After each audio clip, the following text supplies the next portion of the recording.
Sold for $60 and a sack of grain.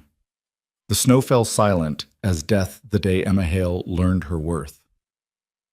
$60. That's what her uncle accepted from the stranger with ice in his beard and desperation in his eyes.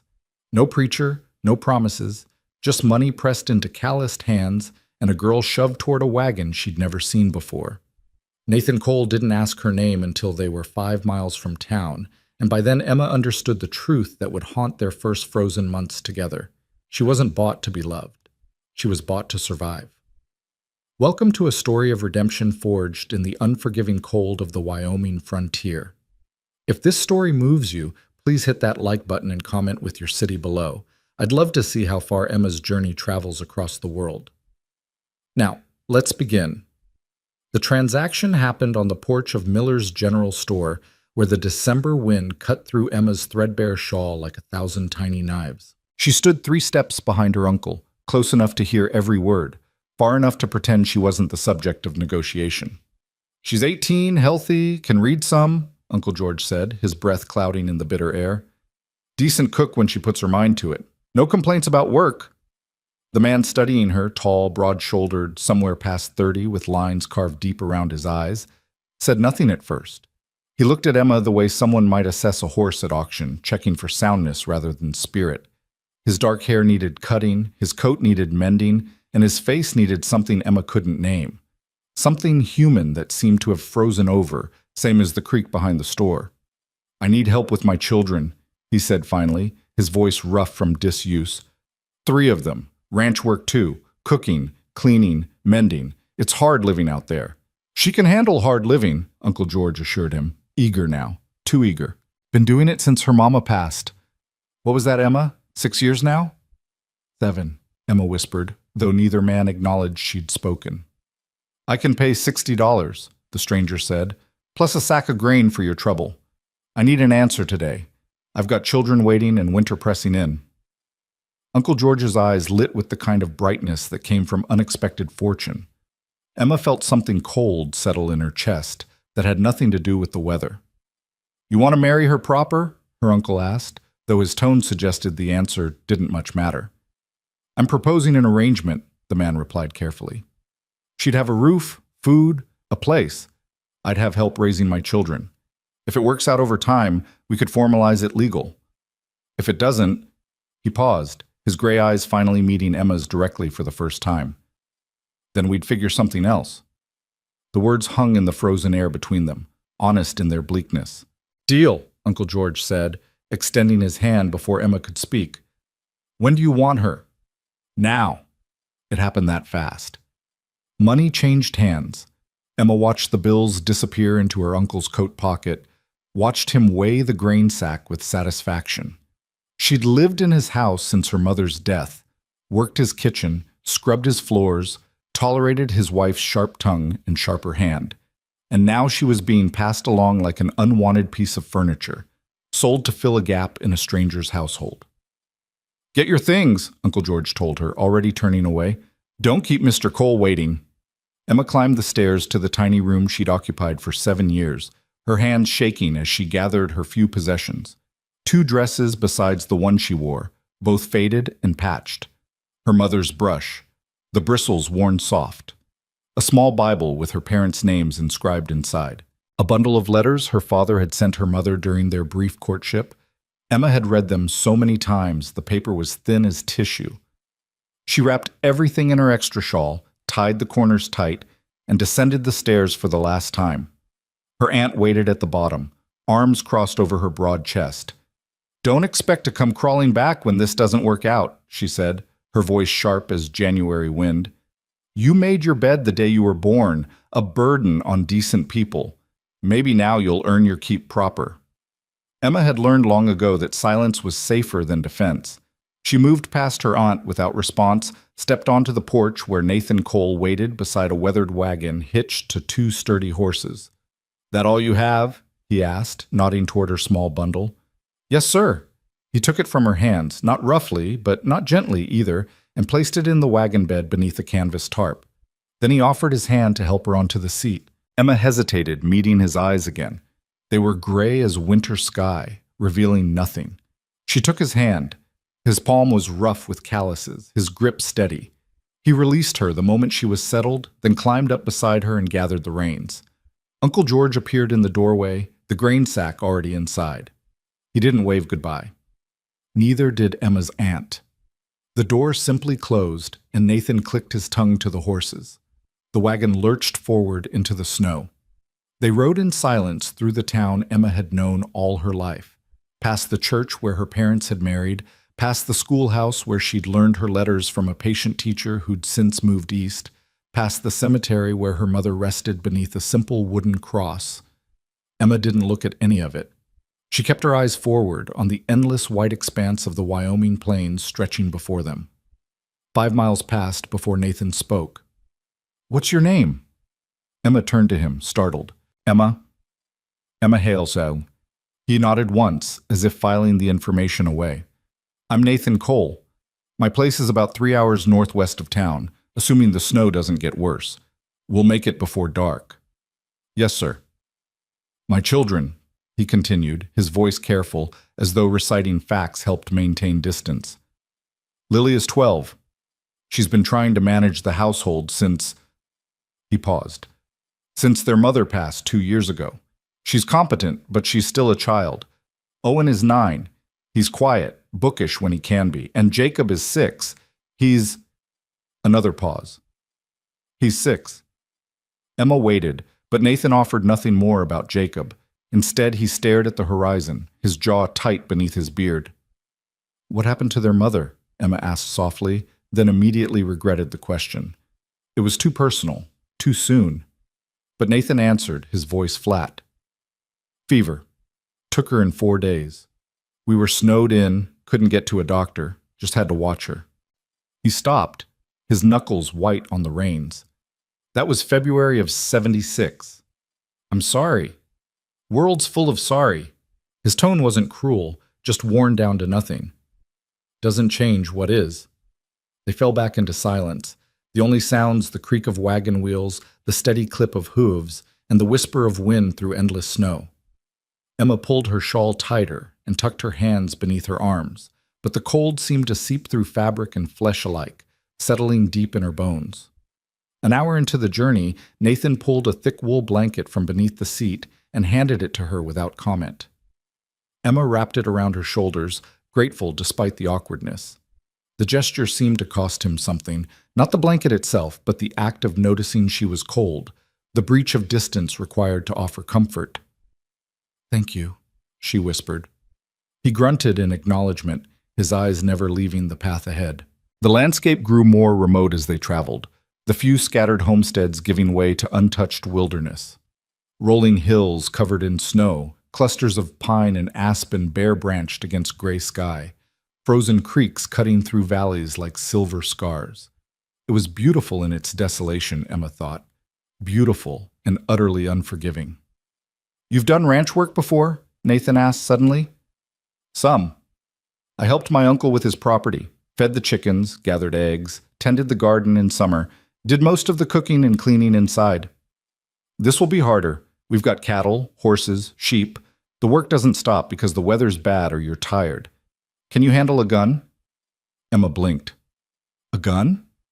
"We've got wolves, occasionally mountain lions. I need to know if you can protect yourself and the children if I'm out with the herd." I can learn." Nathan glanced at her, really looked at her for the first time since they'd left town.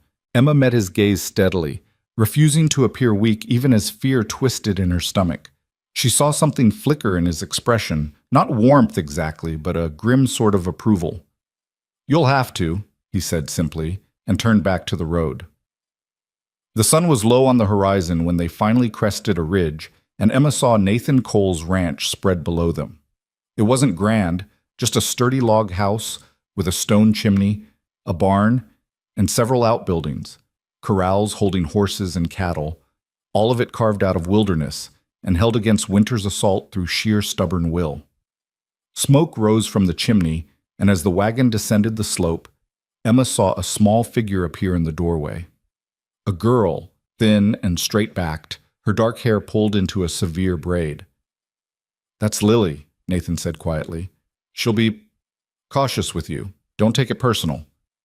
The wagon rolled into the yard, and immediately 2 more children appeared behind their sister. A boy with Nathan's dark hair and serious expression, Owen, Emma guessed, and a smaller boy, maybe 6, with wide eyes and a wooden horse clutched in his hand.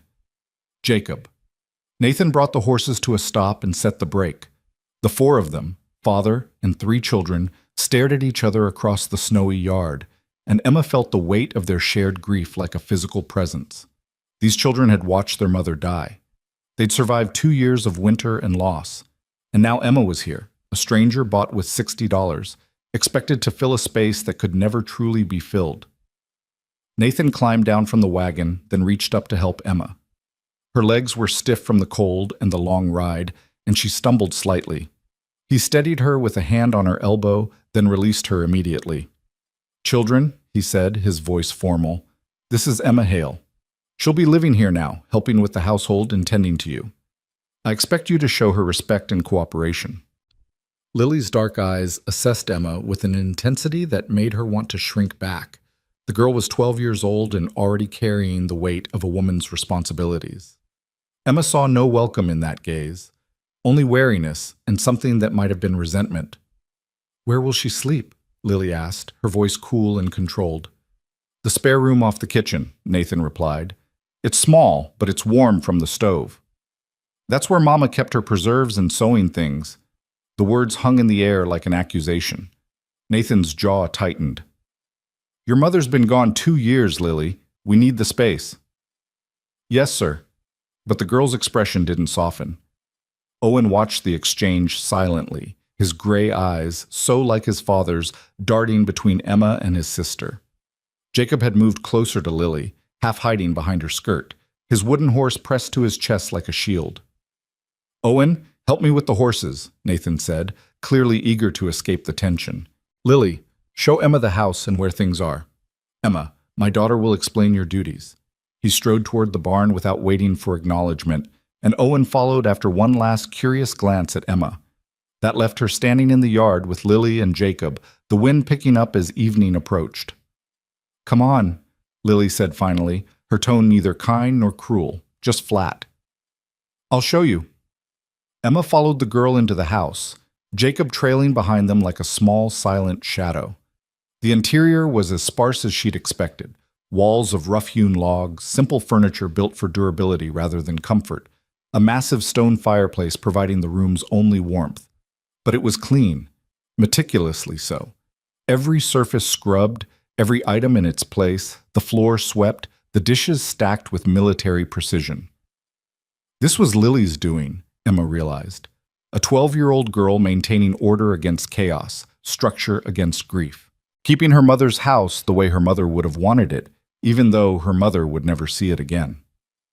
"Kitchen's through here," Lily said, leading Emma into a larger room dominated by a black iron stove and a long wooden table. "We eat at 6. Papa doesn't like waiting. Owen eats quiet, but Jacob—" She paused, glancing at the small boy who hadn't spoken a word since Emma's arrival. "Jacob's particular about his food. He won't eat if things are mixed together. Everything has to be separate on his plate." Emma nodded, filing away the information. "I understand." "Your room." Lily pushed open a narrow door off the kitchen.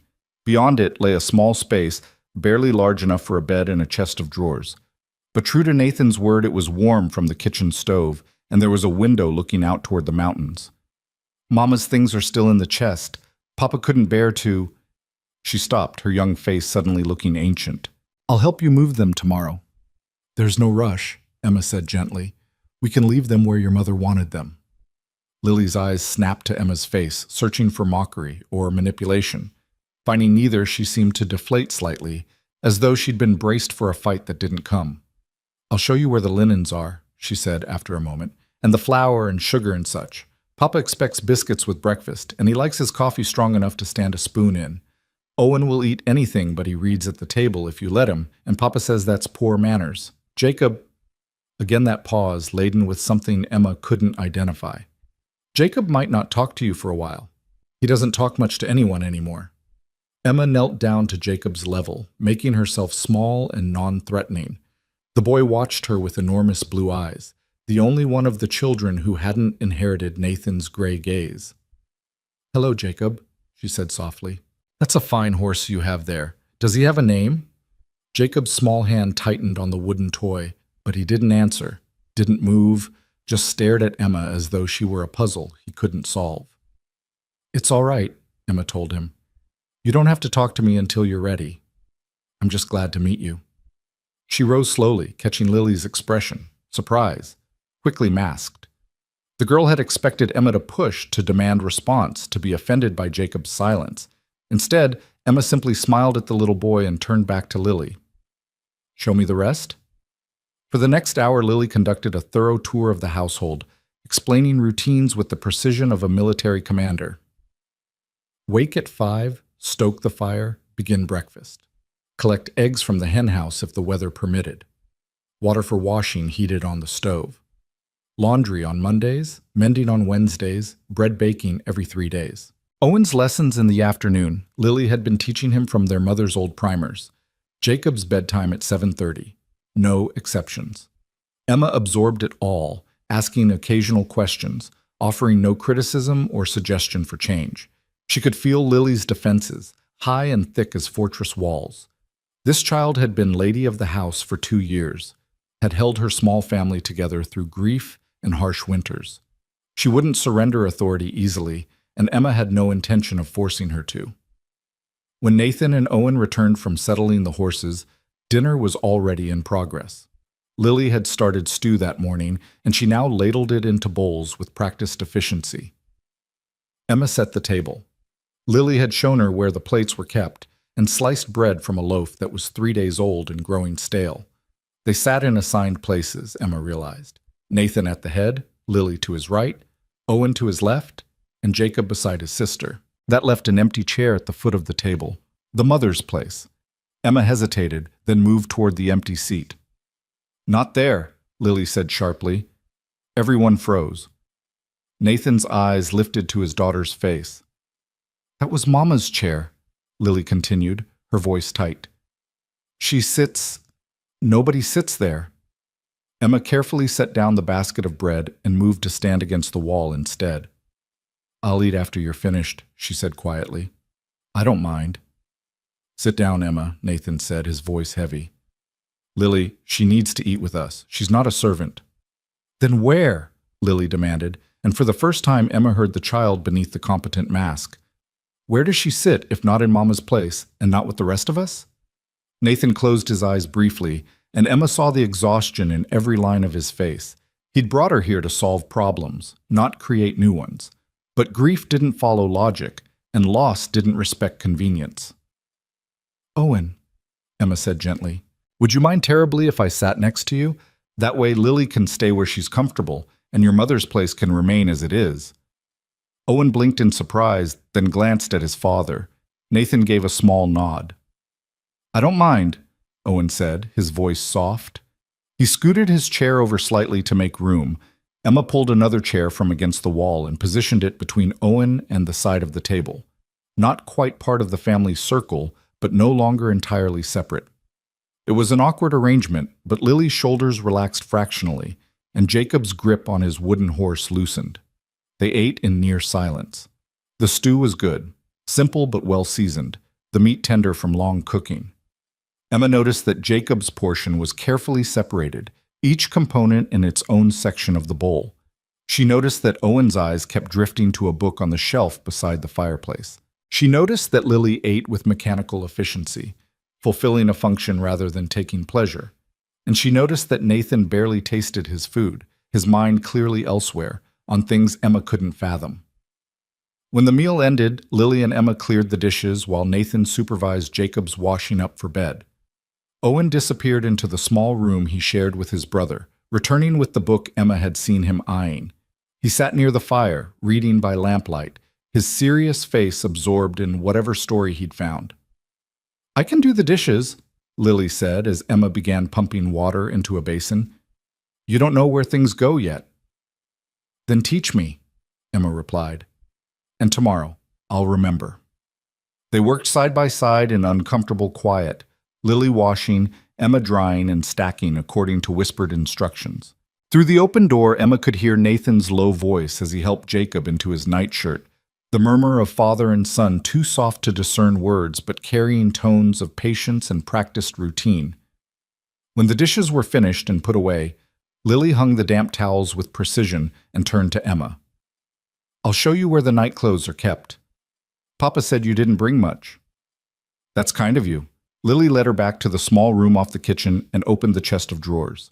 Inside, carefully folded, were women's things, nightgowns and chemises, work dresses and aprons, all showing signs of careful mending and long wear. A life's worth of garments, waiting for someone who would never return. "Mama was taller than you," Lily said quietly, her hand resting on a white nightgown. "But these should work well enough until you can make your own."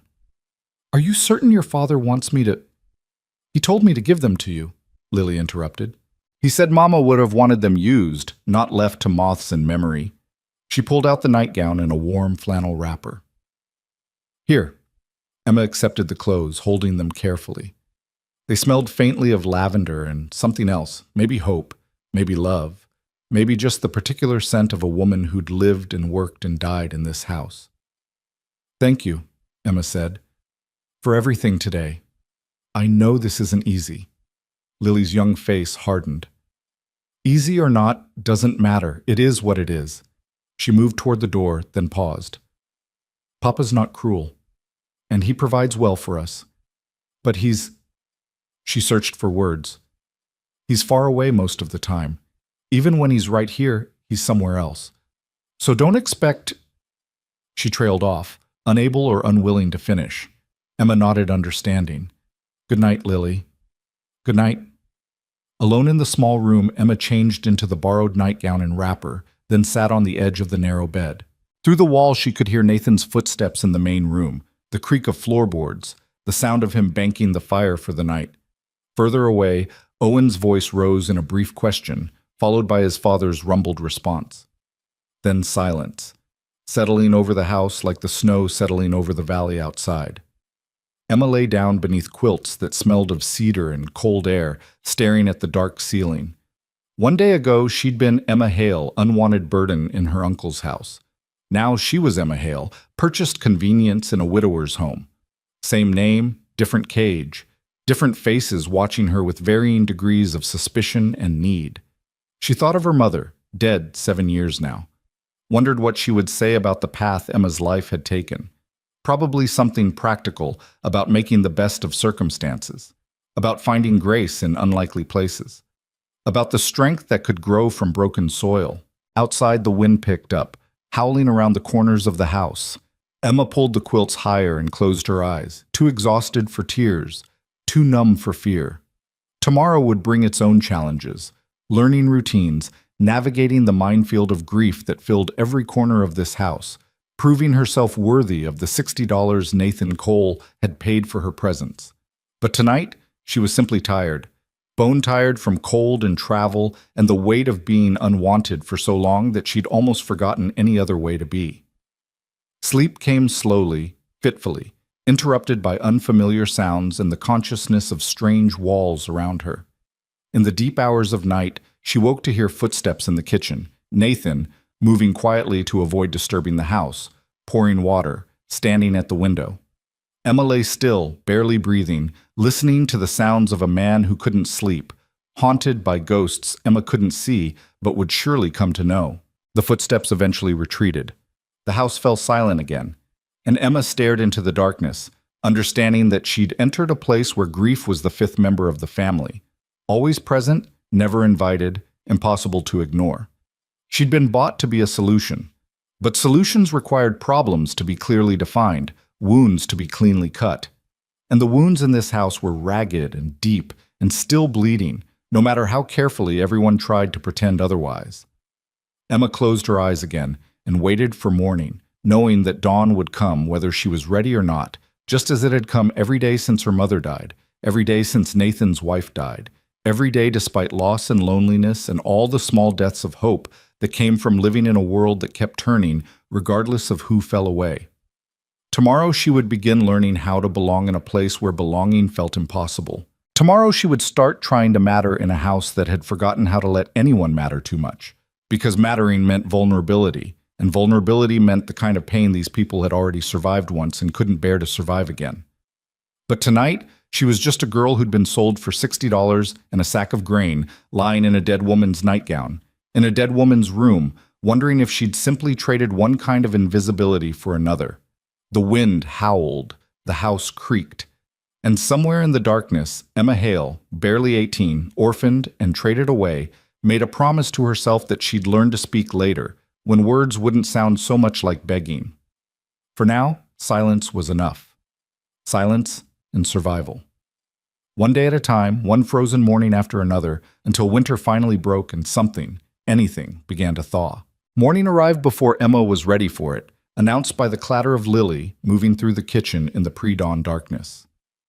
Emma jolted awake, disoriented by unfamiliar walls and the borrowed nightgown twisted around her legs. For one confused moment, she thought she was back in her uncle's house, that yesterday had been a dream.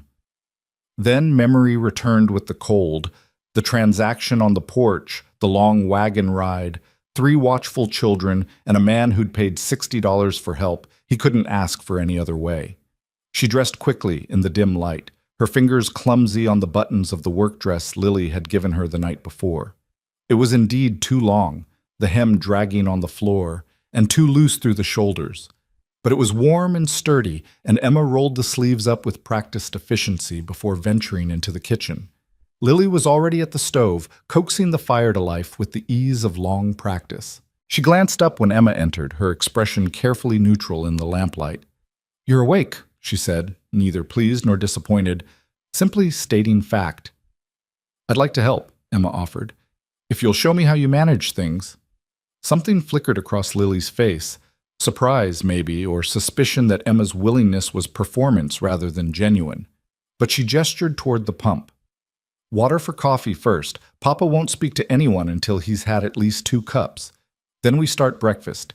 Biscuits, bacon if we have it, eggs. Oatmeal for Jacob because he won't eat eggs unless they're scrambled dry, and even then only sometimes." Emma filled the kettle and set it on the stove, while Lily retrieved flour and lard from the pantry.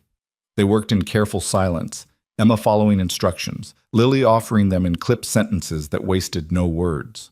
The girl's efficiency was remarkable for her age, but Emma noticed the cost, the way Lily's jaw stayed tight, her movements precise to the point of rigidity, as though any relaxation might allow something dangerous to slip through. Nathan emerged from his bedroom as the coffee began to boil, his hair damp from washing, his face showing the rough edges of interrupted sleep. He nodded to both of them, but said nothing, just poured himself coffee in a tin cup and stood by the window, looking out at the darkness that hadn't yet yielded to dawn. Owen appeared next, dressed and quiet, his serious eyes taking in the scene, his sister at the stove, Emma rolling out biscuit dough on the worn table, his father staring into nothing. The boy slipped into his chair without disrupting the fragile peace, and Emma noticed how he made himself small, unobtrusive, as though he'd learned that invisibility was safer than presence. Jacob was last, trailing into the kitchen with his wooden horse and sleep-rumpled hair, his blue eyes foggy with dreams not quite released. He stopped when he saw Emma, his small body going still the way a rabbit freezes when it senses a fox. Emma offered him a gentle smile but didn't speak, didn't approach, just returned her attention to the biscuits, giving him space to adjust to her presence. "Come eat, Jake," Nathan said, his voice rough but not unkind. "Emma's helping Miss Lily make breakfast." Jacob moved to his chair with careful steps, placing his wooden horse beside his plate with deliberate precision. Emma watched from the corner of her eye as Lily prepared her brother's oatmeal, adding honey in a specific swirl pattern, placing it in front of him with the spoon positioned just so. These were rituals born of trial and error, Emma understood. Ways of navigating a child's particular needs without making those needs feel like burdens. Breakfast proceeded in near silence, broken only by the scrape of utensils and Nathan's occasional questions about ranch business. Had Owen checked the water troughs yesterday? Were the hens still laying despite the cold? Did Lily need anything from town when he went next week? The questions were practical, focused, requiring yes or no answers that didn't invite elaboration. Emma began to understand that this family had learned to communicate in shorthand, editing out anything that might require emotional exposure. When the meal ended, Nathan pulled on his heavy coat and looked at Emma directly for the first time that morning. "I'll be out with the cattle most of the day. Owen comes with me. You'll stay here with Lily and Jacob, learn the household routines. If there's trouble, ring the bell by the back door. I'll hear it." "Yes, sir," Emma said. He hesitated, as though wanting to say something more, then simply nodded and headed for the door. Owen followed, pausing to grab his own coat from the hook, and then they were gone, leaving Emma alone with Lily and Jacob in a house that suddenly felt cavernous in its quiet. "Dishes first," Lily announced, already gathering plates. "Then we sweep, then laundry if the weather holds. Jacob plays quiet in the morning. He has his horse and his blocks. He doesn't like loud noises or sudden movements." Emma helped clear the table, noting how Jacob had indeed moved to a corner near the fireplace where a small box of wooden blocks waited. He sat cross-legged on the floor, his horse beside him, and began building something with focused intensity. "Does he ever speak?" Emma asked softly, watching the little boy. Lily's hand stilled in the wash basin. "He used to. Before Mama died, he talked constantly, asked 100 questions a day, made up stories about his toys, sang little songs." Her voice had gone distant, remembering. "But when Mama got sick, he got quiet. And after she died, he just stopped. Papa took him to a doctor in Cheyenne last year. The doctor said there was nothing wrong with his throat or his hearing, said sometimes children respond to grief that way, said he'd talk again when he was ready." "But it's been 2 years," Emma said gently. "Yes." Lily scrubbed a plate with unnecessary force.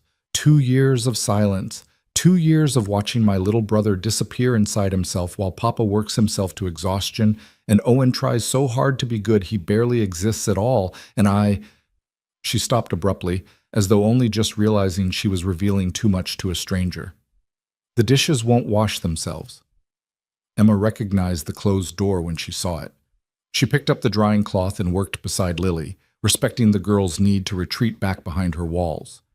But something had shifted in that moment of honesty, a crack in the fortress, narrow but real. They spent the morning in domestic labor that Emma found both familiar and foreign. Familiar in the tasks themselves, sweeping, dusting, sorting laundry, but foreign in the dynamics of this household. Lily ran the house with military precision, every task scheduled, every item in its designated place. There was no chaos, no laughter, no spontaneity, just routine performed with grim efficiency, as though by maintaining perfect order in the house, they could somehow keep the disorder of grief from overwhelming them entirely.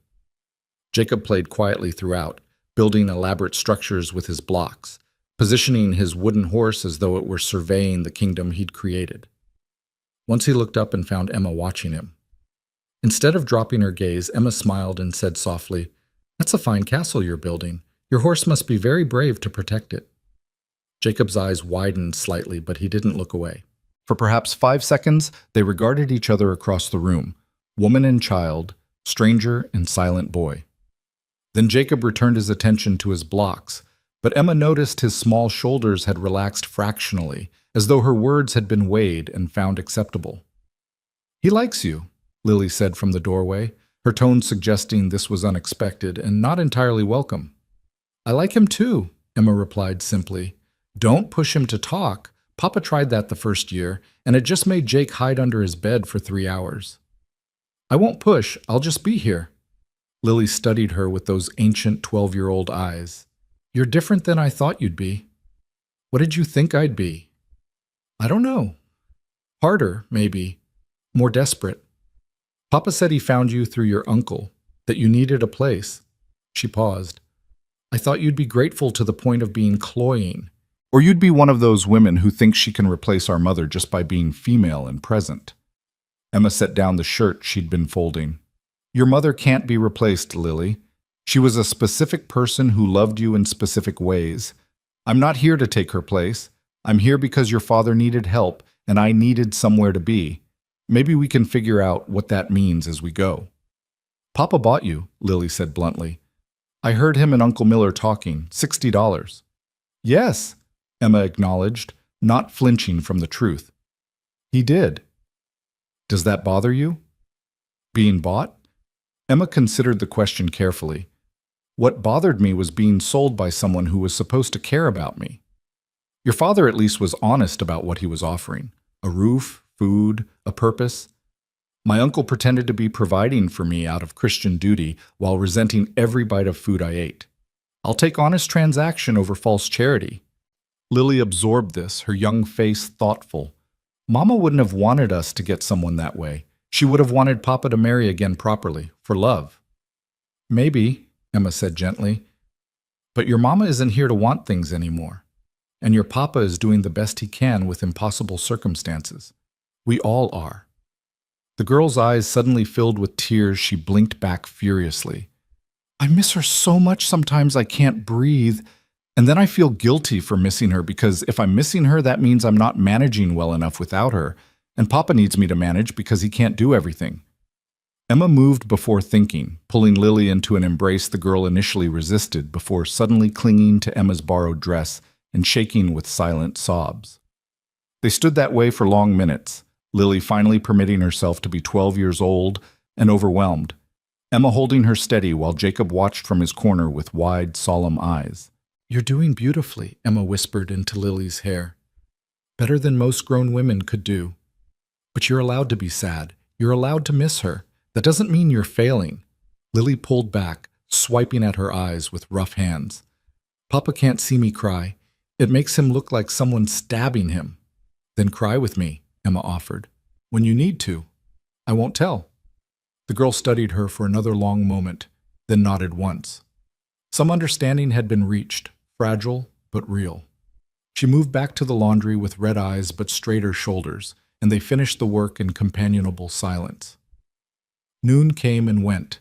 Emma prepared a simple meal of bread and cheese and leftover stew, warming it on the stove while Lily set the table. Jacob ate his portion with the same focused precision he brought to his block building, and Lily managed to consume half her serving before restlessness drove her to the window. They're still out with the herd, she said, though no one had asked. Sometimes Papa doesn't come back until nearly dark in winter. The cattle scatter looking for forage, and he has to ride the whole range to count heads and check for injuries. Is it dangerous? Emma asked. Everything's dangerous out here. Weather can turn in minutes. Wolves run in packs. Horses throw riders. But Papa's careful, and Owen's learning to be the same. She paused. Mama used to worry herself sick every time Papa went out, but worrying didn't keep her safe when fever came, so what's the point? The bleakness in those words made Emma's chest ache. This child had learned too young that worry was futile, that bad things happened regardless of precaution, that loving people meant watching them walk into danger daily and pretending it didn't terrify you. I think, Emma said carefully, that worrying is how we know we love someone. It's not about keeping them safe. You're right, we can't always do that, but it's about them mattering enough that their absence leaves a hollow place. Lily turned from the window. Did you worry about your uncle when he was gone? No, Emma admitted. But I worried about my mother every day she was sick, and it didn't save her. So I understand what you mean about the futility. But I also think... She stopped, gathering her thoughts. I think the worrying meant something to her, knowing she was loved enough to be worried over. Maybe that's worth something, even if it doesn't change outcomes. Mama knew we loved her, Lily said fiercely. She died knowing that. Then she died with something precious, Emma said. Not everyone does. They returned to work, the afternoon passing in incremental tasks that Emma was beginning to memorize. She learned where Nathan kept his rifle and the ammunition, learned which of the hens were reliable layers and which were past their prime, learned that the barn cat would tolerate petting only on his own terms, and the milk cow needed her, right side approached slowly or she'd kick. She learned that Lily sang under her breath when she thought no one was listening, old hymns their mother had taught her. And she learned that Jacob would sometimes bring his wooden horse to wherever Emma was working and simply stand nearby, not speaking, but present in a way that felt like the beginning of trust. Nathan and Owen returned as the sun dropped toward the mountains, both of them snow-covered and exhausted. Nathan's face was red from wind, his beard crusted with ice, but his eyes swept the house with evident relief when he entered and found everything in order. Fire burning, dinner underway, his children safe. Trouble? Lily asked, already moving to help her father with his coat. Lost 2 head to wolves, Nathan said, his voice heavy. Found them in the north pasture, torn up bad. I'll need to take the rifle out tonight, see if I can track the pack before they come back for more. I'll come with you, Owen offered immediately, though Emma could see the exhaustion in his young face. No, you'll stay here. I need you rested for tomorrow. We've got fence repairs on the east boundary. Nathan's tone allowed no argument. His eyes found Emma's. Any problems here? None, Emma said. The house ran smoothly. He nodded, a muscle in his jaw working as though he wanted to say more but couldn't find the words. Instead, he moved to the wash basin, scrubbing ice from his beard and grime from his hands while Lily served dinner with her usual efficiency. They ate quickly, the meal punctuated by Nathan's clipped summary of the day's work and his plans for tomorrow. Emma noticed how he spoke to his children but rarely looked at them directly, as though eye contact required vulnerability he couldn't afford. She noticed how Owen hung on his father's every word, seeking approval that Nathan gave sparingly. And she noticed how Jacob watched his father with a longing so intense it was painful to witness, a small boy aching for connection with a parent who'd locked himself behind walls of grief and work. After dinner, Nathan retrieved his rifle and checked the ammunition with practiced movements. I'll be back before midnight, he told Lily. Bar the door after me. Emma knows about the bell if you need me. Yes, Papa, Lily said, but her voice had gone tight with worry she'd claimed was pointless. Nathan paused at the door, his hand on the latch. For a moment, Emma thought he might offer reassurance, might acknowledge the fear in his daughter's eyes. But he simply pulled his hat lower and stepped into the night, closing the door firmly behind him. Lily stood frozen, staring at the closed door. He'll be careful, Emma said softly. He has too much to come back to. Mama thought she'd come back too, Lily whispered. From the fever. She kept saying, I'll be better tomorrow. Don't worry. And then there wasn't a tomorrow. Emma had no answer for that. No platitude that wouldn't ring hollow. So she simply moved beside Lily and stood with her, 2 people waiting for someone to return from darkness, hoping that hope wasn't futile, knowing that sometimes it was. Owen had taken Jacob upstairs for bed, and Emma could hear the murmur of the older boy's voice reading a story, patient and gentle. She helped Lily clean the dinner dishes, then joined her by the fire where the girl had pulled out a basket of mending. May I help? Emma asked. Lily handed her a shirt with a torn sleeve and a needle already threaded. They worked in silence for a while, the only sounds the crack of burning wood and the whisper of wind outside. Emma's stitches were neat and small. Her mother had taught her well, and she saw Lily notice this with approval. Where did you live before? Lily asked eventually. Before your uncle's house? A farm about 10 miles east of town. My father worked the land and my mother kept house and tended a garden that people came from miles to see. She had a gift with growing things. Emma's hand stilled on the mending, memory washing over her. When she died, my father lasted 6 months. The doctor said his heart gave out, but I think he just couldn't find a reason to keep going without her. So you were alone at 12, Lily said, understanding dawning. Like me. Not quite like you. I had no siblings to care for, no household to maintain, just grief and my uncle's reluctant charity. Emma resumed her stitching. You're much braver than I was. I don't feel brave. I feel tired. Those aren't mutually exclusive. They worked until the mending basket was empty, then Lily banked the fire and checked that the door was barred. Emma retreated to her small room but left the door ajar, listening to the sounds of the house settling, Lily climbing the stairs to the loft room she'd once shared with her mother, Owen's quiet goodnight to his sister, the creak of beds receiving tired bodies. Emma changed into the borrowed nightgown and slipped under the quilts, but sleep eluded her. She found herself straining to hear hoofbeats that would signal Nathan's return, found herself counting the hours by the chime of the clock in the main room. 11. 11:30. Midnight came and went with no sound of arrival. She told herself he'd said before midnight, not at midnight, that he was an experienced frontiersman who knew these lands in all seasons, that worry was futile, as Lily had said. But still she lay awake, staring at darkness, wondering if this was what it meant to begin caring about people, this low-grade dread that accompanied their absence. It was nearly 1 in the morning when Emma finally heard the thud of hooves in the yard, the sound of Nathan speaking low to his horse, the barn door sliding shut. She released a breath she hadn't known she was holding and closed her eyes, sleep finally willing to come now that the household was complete again. The next days fell into patterns that became familiar through repetition. Emma rose with Lily each morning, learned the rhythms of the household, the preferences and quirks of each family member. She discovered that Nathan took his coffee black and scalding, that Owen had a sweet tooth he tried to hide, that Jacob would eat carrots only if they were cut into precise circles. She learned which floorboards creaked, which windows stuck, where the roof leaked when snow melted, and how to bank the fire so it lasted through the coldest hours without consuming too much wood. She learned, too, that Nathan Cole was a man of few words but consistent action. He never praised directly, but Emma noticed that he left firewood stacked by the kitchen door each morning before she woke, noticed that he'd repaired the pump handle that had been sticking, noticed that he nodded approval when he saw her teaching Owen his letters in the afternoons while Lily worked on dinner. Owen warmed to her gradually, his initial wariness melting into cautious trust. He began bringing her questions about his lessons, asking her to explain arithmetic problems or help him parse difficult words in his readers. Emma discovered he had a sharp mind and an insatiable curiosity about the world beyond their valley. He wanted to know about oceans he'd never seen, cities he'd only read about, inventions and discoveries that were transforming the eastern states. "Do you think I could go to a real school someday?" he asked her one afternoon, his voice hesitant. "Not just lessons from books at home, but a proper academy?" "I think," Emma said carefully, "that a mind like yours deserves every opportunity. But that's a conversation for your father. Papa says there's no money for such things, that the ranch needs all hands."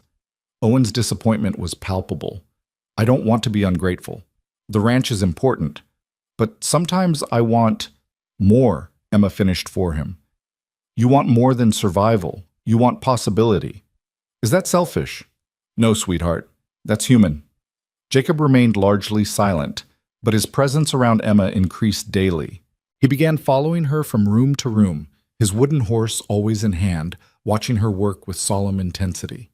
Sometimes he would stand so close their shadows touched, and Emma would narrate what she was doing in a gentle voice. "Now I'm kneading the bread dough. See how the flour dusts my hands? Your mama probably made bread just this way."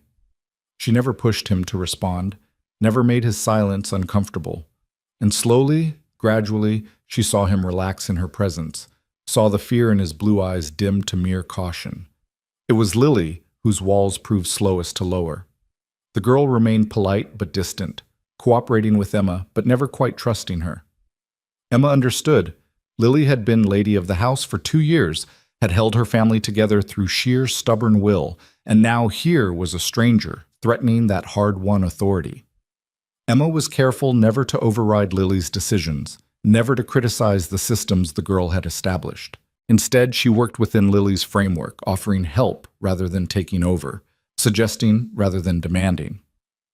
But there were moments, brief and precious, when Lily forgot to guard herself.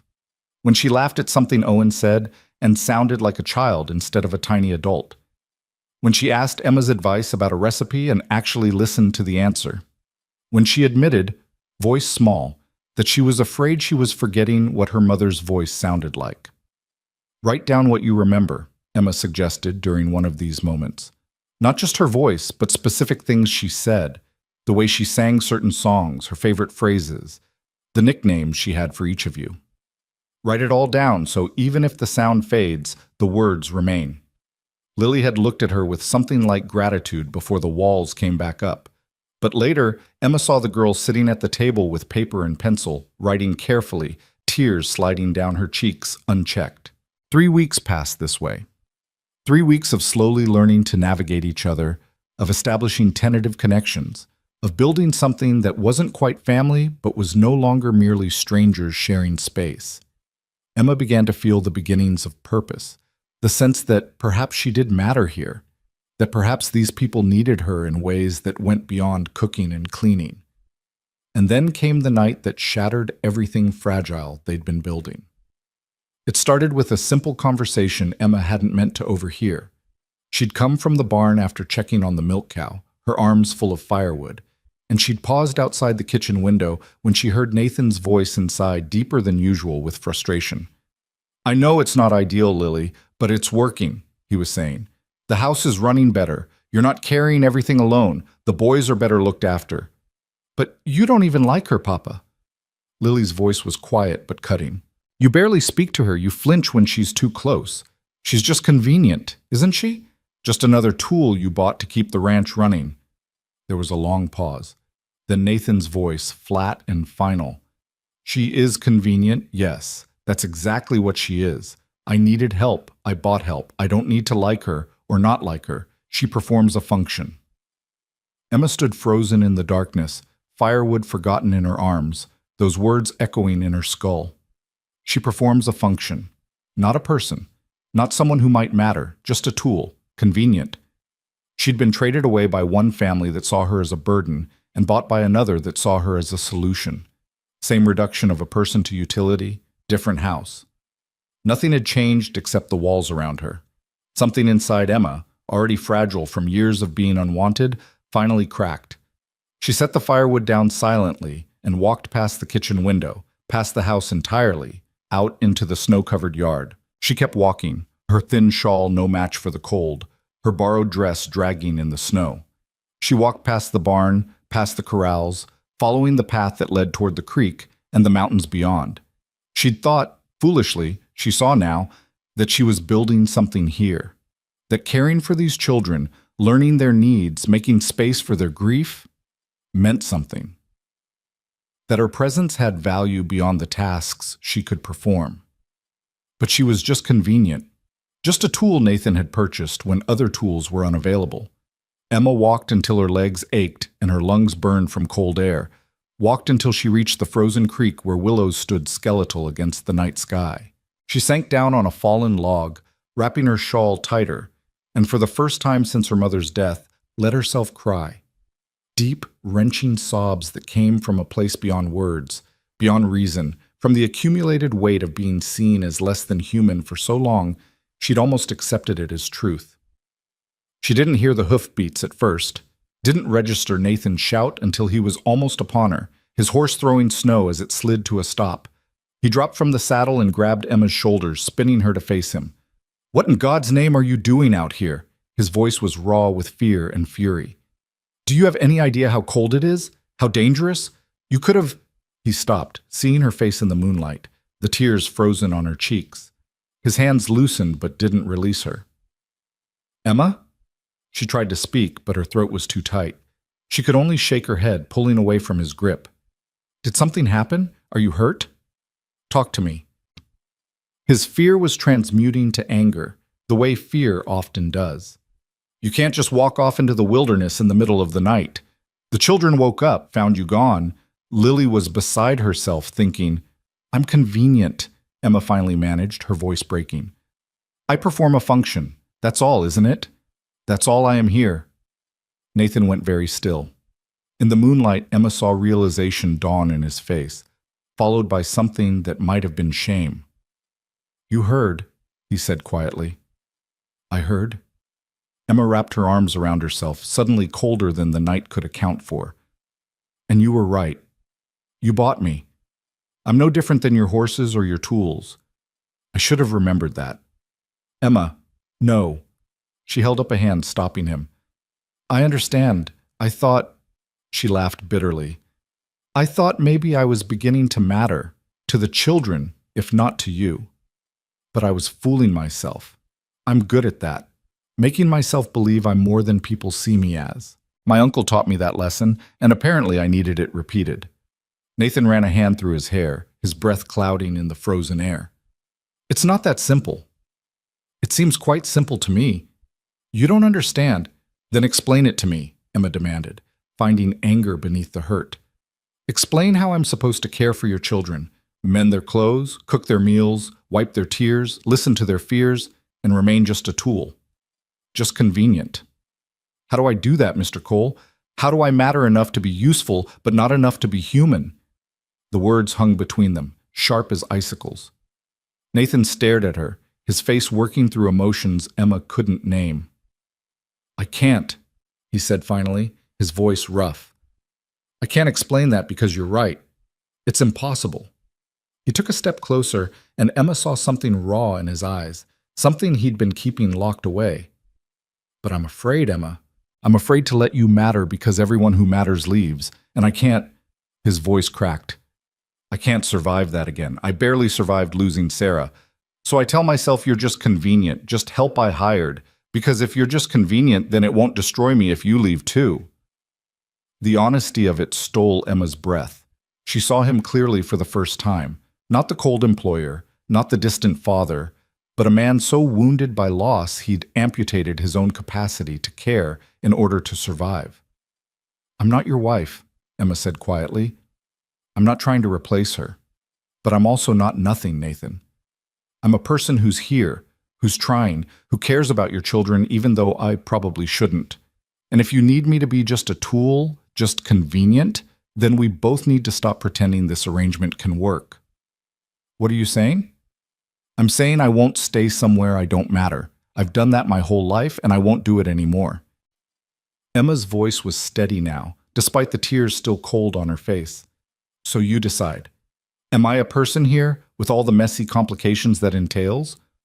Or am I just convenient? Because I can't be both. Nathan stared at her for a long moment, his face a mask of conflict. Then, slowly he reached out and took her frozen hands in his warm ones. You matter, he said hoarsely. To the children. He swallowed hard. To me. And that terrifies me more than wolves or winter or any damn thing else on this earth. Emma felt something shift between them. Not resolution, but acknowledgement. Truth spoken into the frozen night. Then maybe, she said softly, we both need to be brave enough to be terrified together. He nodded slowly, then removed his heavy coat and draped it around her shoulders. Come back to the house, please. The children are worried, and you're half frozen. Emma let him help her onto his horse, let him swing up behind her and turn them toward home. They rode in silence, but it was a different silence than before. Less empty, more full of things unsaid but finally acknowledged.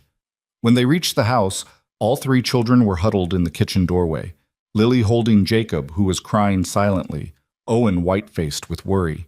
The sight of them, her children, she realized with a start, hers in the way that mattered even if not by blood, made Emma's throat tight. Nathan dismounted and lifted her down, steady and careful. The children rushed forward, Lily reaching her first. You scared us, the girl said, her voice shaking. We thought you'd left. We thought... I'm sorry, Emma said, pulling Lily into an embrace and extending her arm to include Owen. I'm so sorry. I wasn't thinking clearly, but I'm here now and I'm not leaving. Jacob stood slightly apart, his wooden horse clutched to his chest, his face streaked with tears. Emma knelt down to his level, not touching him, but meeting his eyes. I'm sorry I frightened you, Jacob, she said gently. That was wrong of me.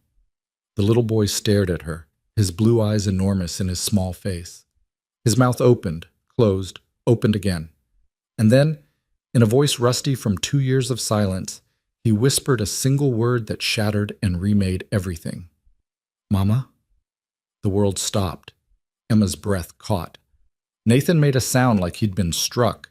Lily's hand flew to her mouth. Jacob took a step forward, then another, his small body trembling. Mama came back? He said, louder now, hope and confusion and desperate need tangled in those 4 words. You came back? Oh, sweetheart, Emma breathed, her heart breaking for this child who'd been so young when he lost his mother, that her face had blurred into an ache of absence. She wanted to explain, to correct the misunderstanding gently, but Lily spoke first, dropping to her knees beside Emma. Jake, no, this is Emma. She's not Mama. Mama couldn't come back. Lily's voice cracked. But Emma is here, and she's not leaving us. Right, Emma? Emma looked up at Nathan, saw the raw vulnerability in his face as he watched his youngest son finally speak again, finally reach for connection, even if he'd confused its source.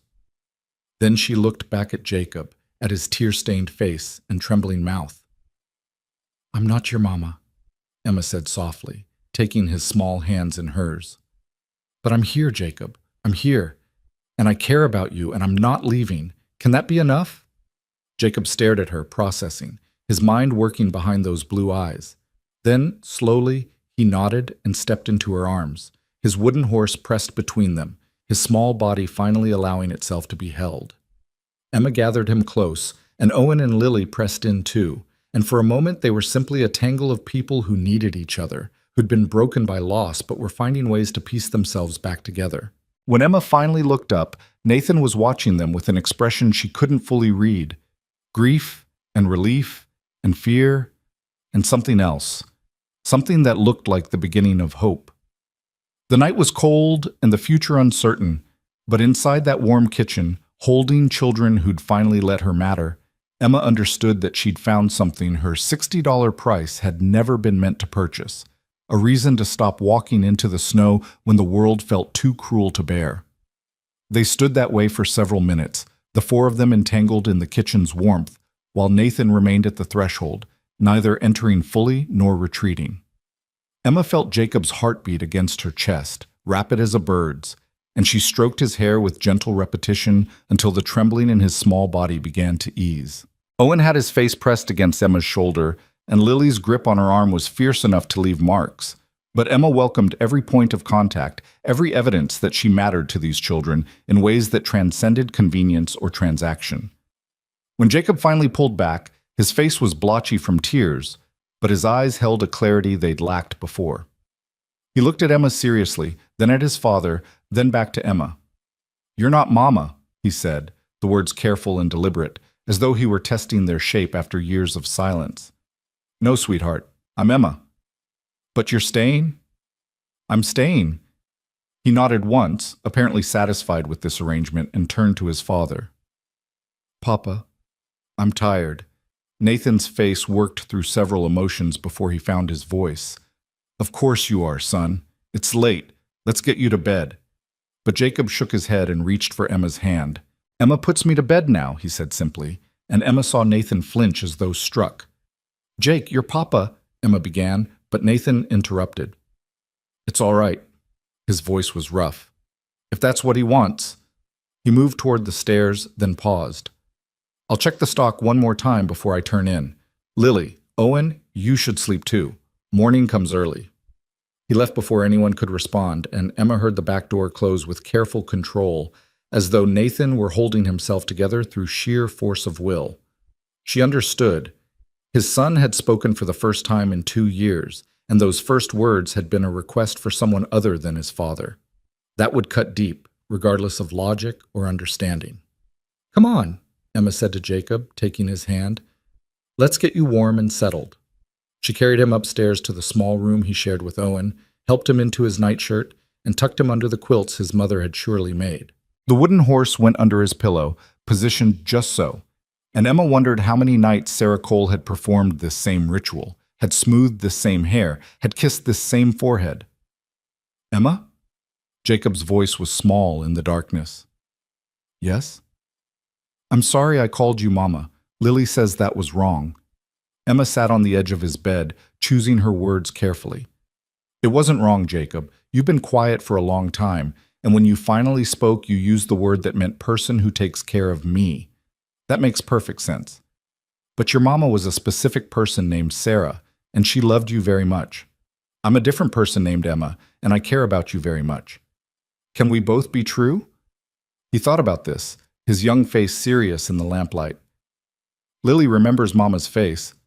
"I don't, not really, just pieces. Her hands when she braided Lily's hair, her voice singing, but I can't remember the words. Is that bad?" "Oh, sweetheart, no. You were very young when she died. It's not bad that memories fade. That's just how time works. But the love doesn't fade. That stays, even when faces blur."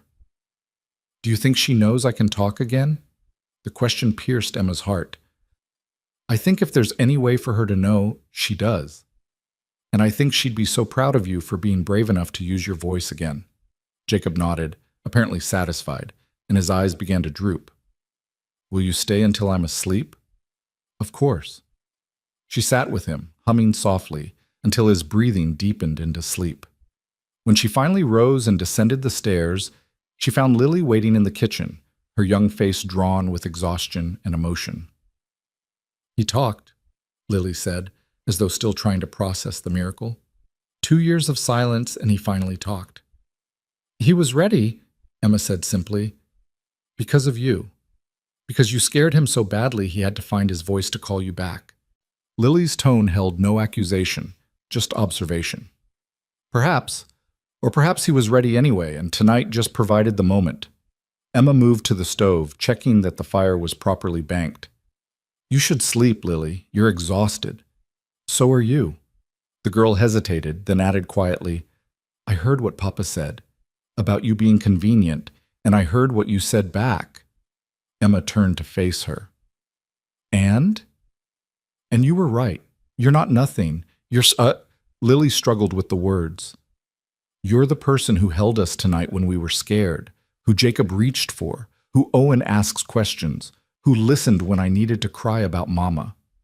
She paused. Who told Papa he had to choose whether you matter or not?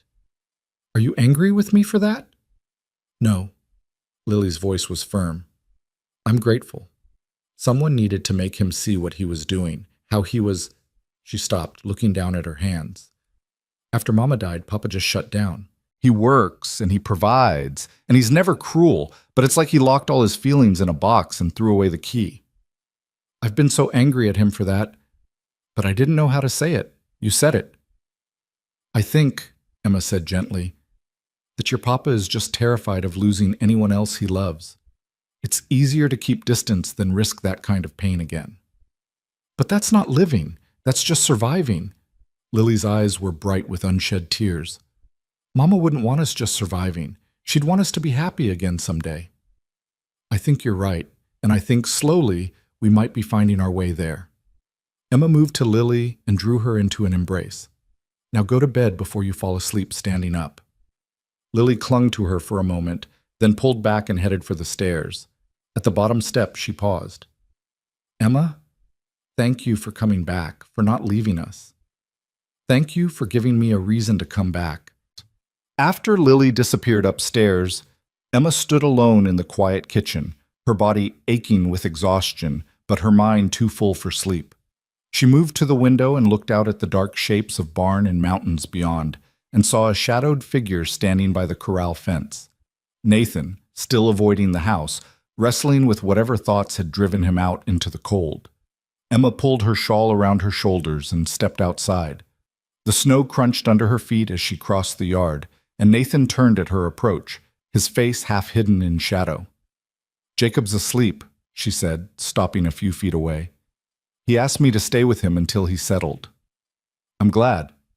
Nathan's voice was neutral, but Emma heard the hurt beneath it. He's not rejecting you, Nathan. He's just confused and scared and latching on to whoever feels safest in this moment. Tomorrow it might be you he asks for. Children aren't constant in their affections. They shift depending on their needs. I know that. Logically, I know that. He turned back to the corral, watching the horses move restlessly in the darkness. But it still feels like I'm failing them.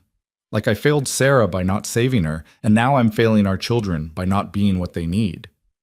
You're not failing them. You're keeping them alive, keeping the ranch running, teaching them to survive in a harsh world. That's not nothing. It's not enough. The words were quiet but fierce.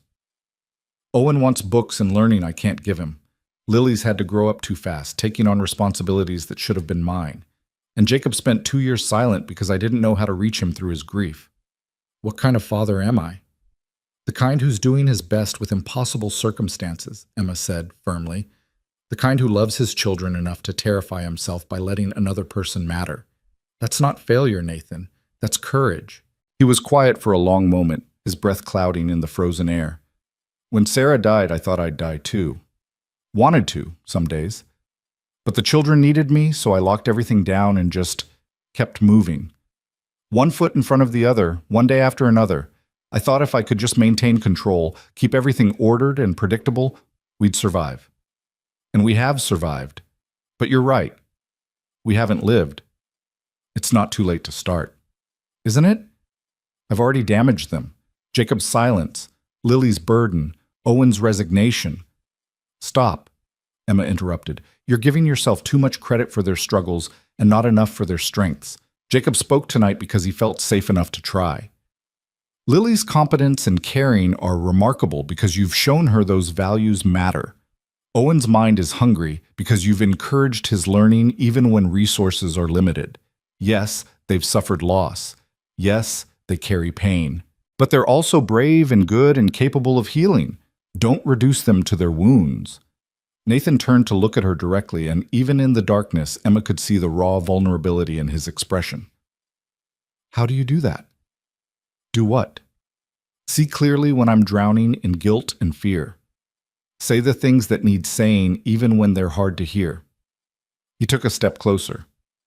I told you I bought you because I needed convenient help, but the truth is, I think I needed you for reasons I couldn't name. Needed someone to tell me when I'm being a coward. Needed someone to love my children without reservation. Needed someone to make me remember that surviving isn't the same as living. Emma's breath caught. Nathan, I'm not saying this well. I'm not good with words like this. But you matter, Emma. Not because of what you do, but because of who you are. And that scares the hell out of me because mattering means I have something to lose again. We all have things to lose, Emma said softly. That's what it means to care about people. But the alternative, keeping everyone at distance, staying safe behind walls, that's not protection. That's prison. I know. He reached out hesitantly, and Emma met him halfway, letting him take her hand. His palm was rough and warm, his grip gentle despite the calluses. I'm going to be bad at this. At letting people matter, I'll retreat and push away and forget to say the things that need saying. But I want to try. For the children, for... He paused. For you. Emma squeezed his hand. Then we'll try together, and when you retreat, I'll pull you back. And when I doubt, you'll remind me I matter. We'll figure it out as we go. They stood that way for several minutes, hands linked in the darkness, breath clouding between them, the cold biting at exposed skin, but neither willing to be the first to let go. Finally, Nathan stirred. We should go inside before we freeze. Morning still comes early regardless of dramatic midnight confessions. Emma smiled despite herself. Was that humor, Mr. Cole? Careful, or people will think you're human. I am human, I'm just rusty at showing it. He released her hand but stayed close as they walked back toward the house. Emma, about what happened tonight, what you overheard me say to Lily, we don't need to revisit it. You've explained and I've heard you. But I want you to understand. When I said you were convenient, I was trying to convince myself as much as Lily. Trying to maintain the fiction that I was in control, that I hadn't already started. He stopped, searching for words. Started needing you. Started depending on your presence. Started noticing how the house feels different when you're in it. Warmer somehow, fuller. I was lying to protect myself, and instead I hurt you. I'm sorry for that. Apology accepted. They'd reached the back door, and Emma paused with her hand on the latch. But Nathan, you need to know something too. I'm not Sarah. I'll never be Sarah, and I'm not trying to be.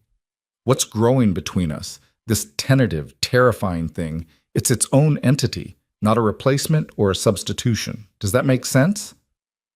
Yes. His voice was rough, and I'm grateful for it.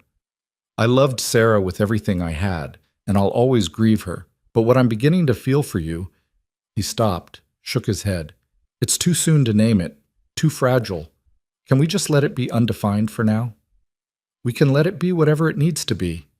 They entered the house together, and Emma barred the door while Nathan checked the fire. The clock showed nearly 2 in the morning, and exhaustion pulled at Emma's bones. But there was a lightness, too, a sense that something fundamental had shifted tonight, that the family she'd entered as a purchased convenience had become something more complex and precious than transaction could capture. She retired to her small room, changed into her nightgown, and slipped beneath the quilts. Sleep came quickly this time, deep and dreamless, and she woke to morning light and the sound of Jacob's voice in the kitchen, not loud or constant, but there, tentatively testing the waters of speech after 2 years of silence. Emma dressed quickly and emerged to find Jacob at the table, telling Owen about a dream he'd had involving his wooden horse and a dragon made of snow. Owen listened with encouraging attention, while Lily stood at the stove with tears streaming down her face as she fried eggs and bacon. Nathan stood by the window with his coffee, watching his youngest son talk, his expression naked with relief and grief and overwhelming love.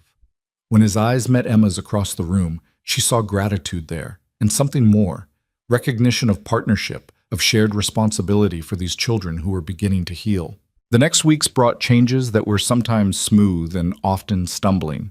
Jacob's newfound voice was hesitant at first, his sentences short and carefully constructed, but each day he spoke a little more.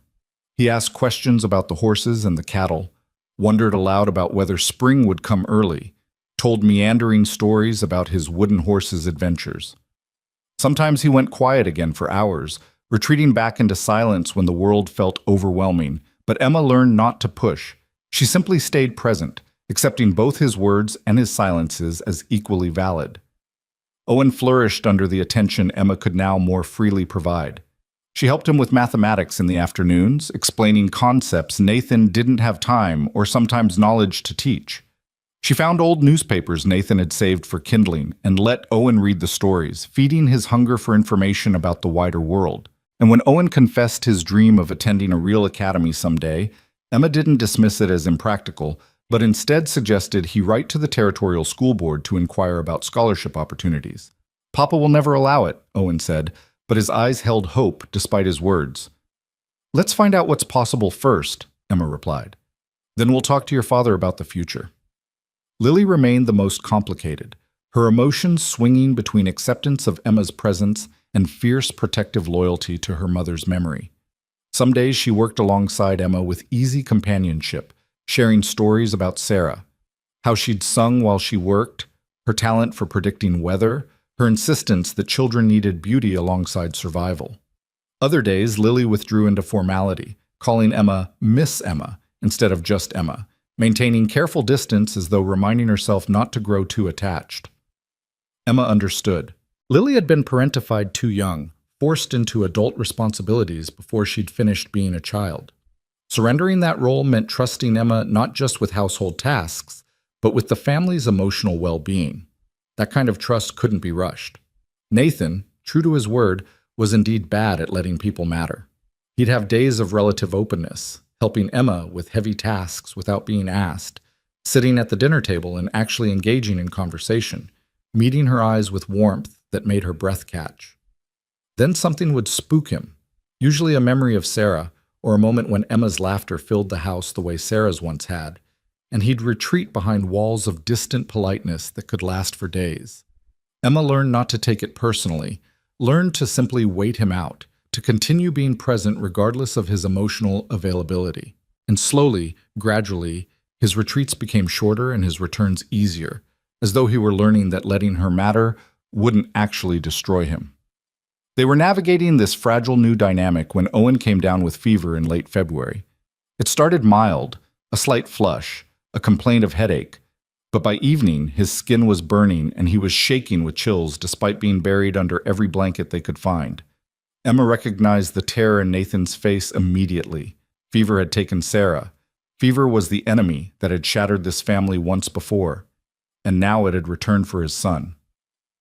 "We need to get his temperature down," Emma said, forcing her voice to stay calm, even as fear clawed at her throat. "Cold cloths, plenty of water. Lily, boil water for willow bark tea. It'll help with the fever. Nathan, help me get him into dry clothes. He's soaked through with sweat." Nathan moved like a man in a nightmare, his hands shaking as he helped Emma change Owen's nightshirt. The boy was only half conscious, mumbling about dragons and spelling tests, his eyes glassy and unfocused. "He's gonna die," Nathan said flatly, "just like Sarah. I'm gonna watch him die and not be able to stop it." "He's not going to die," Emma said fiercely, gripping Nathan's arm hard enough to bruise. "Do you hear me? We're going to fight this, and he's going to survive. But I need you present, Nathan. I need you here with me, not disappearing into fear. Can you do that?" He stared at her, his face working through emotions, then nodded slowly. "Tell me what to do." They fell into a routine of crisis management, Emma sponging Owen's burning skin with cool water, Nathan supporting his son's head while Emma coaxed willow bark tea past his cracked lips, Lily keeping fresh cloths coming and water boiling, Jacob standing wide-eyed in the doorway, clutching his wooden horse. The night stretched endlessly, punctuated by Owen's fevered muttering and the clock's relentless chiming of passing hours. Near dawn, Owen's fever spiked dangerously high. His body convulsed, his eyes rolling back, and Nathan made a sound like a wounded animal. "No," he said, his voice breaking. "Please, not again. Please." "Nathan," Emma said sharply. "Look at me." She waited until his panicked eyes focused on her face. "He's still breathing. His heart's still beating. We haven't lost him. Stay with me. Stay with him. He needs to hear your voice." Nathan swallowed hard, then leaned close to his son. "Owen, I'm here. Papa's here. You keep fighting. You hear me? You're strong and smart, and you've got too much living ahead of you to give up now. I need you, son. Your brother and sister need you. Emma needs you, so you fight."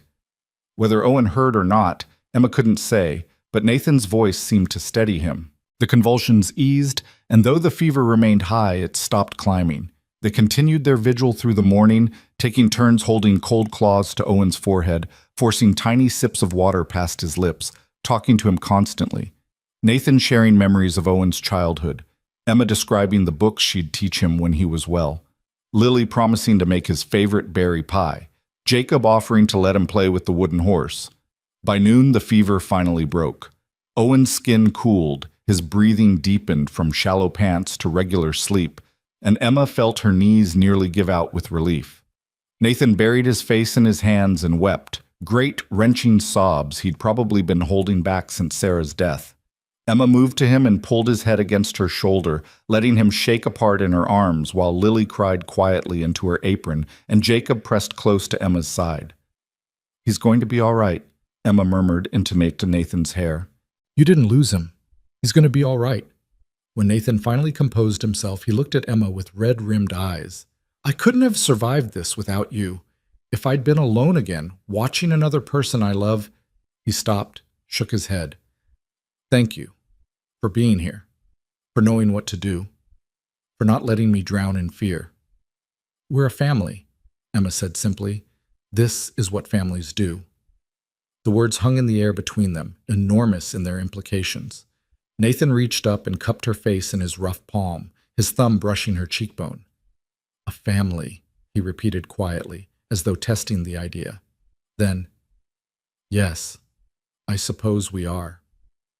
Owen slept through the rest of the day and into the evening, his body exhausted from fighting the fever. Emma dozed in the chair beside his bed, jerking awake whenever he stirred, checking his forehead for signs of returning fever. Nathan brought her food she barely touched, stood guard at the window as though he could protect his son through sheer vigilance. When Owen finally woke as the sun was setting, his eyes clear and focused, the first thing he said was, "Did I miss my lessons?" Emma laughed, relief making her giddy. "Yes, but I think we can forgive that under the circumstances." "How long was I sick?" "Just a day, though it felt longer," Nathan said from the doorway. "How do you feel, son?" "Tired, thirsty. My head hurts." Owen tried to sit up, and Emma gently pushed him back down. "You rest. I'll bring you water and some broth. Lily's been making it all day, waiting for you to wake up." Over the next few days, Owen recovered his strength while the household slowly returned to normal rhythms. But something had changed during those fever-pitched hours. Some final barrier had dissolved, leaving the five of them bound more tightly together. Nathan no longer retreated into distance when emotion threatened to overwhelm him. Lily stopped testing Emma's commitment with challenges designed to prove she'd leave eventually. Jacob spoke more freely, his voice growing stronger with use. And Owen, perhaps sensing how close he'd come to leaving them, seemed to cherish every moment with a new intensity. They were sitting around the dinner table one evening in early March, the conversation flowing easily, when Jacob suddenly announced, "Emma's my mama now." The room went still. Emma's spoon paused halfway to her mouth. Nathan's eyes lifted to her face. Lily looked stricken. "Jake, we talked about this," Lily said carefully. "Emma isn't our mother. Mama died." "I know Mama Sarah died," Jacob said patiently, as though explaining something obvious to adults who weren't quite keeping up. "But Emma's my mama now. She takes care of us and makes our food and tucks me in and tells Papa when he's being scared instead of brave. That's what mamas do." "It's not that simple, sweetheart," Emma began, but Jacob shook his head. "Why not? Owen says words mean what we decide they mean. So I decided Emma is my mama. Not the same as Mama Sarah, but my mama now. Emma looked helplessly at Nathan, unsure how to navigate this declaration. But Nathan was looking at Jacob with something like wonder in his face.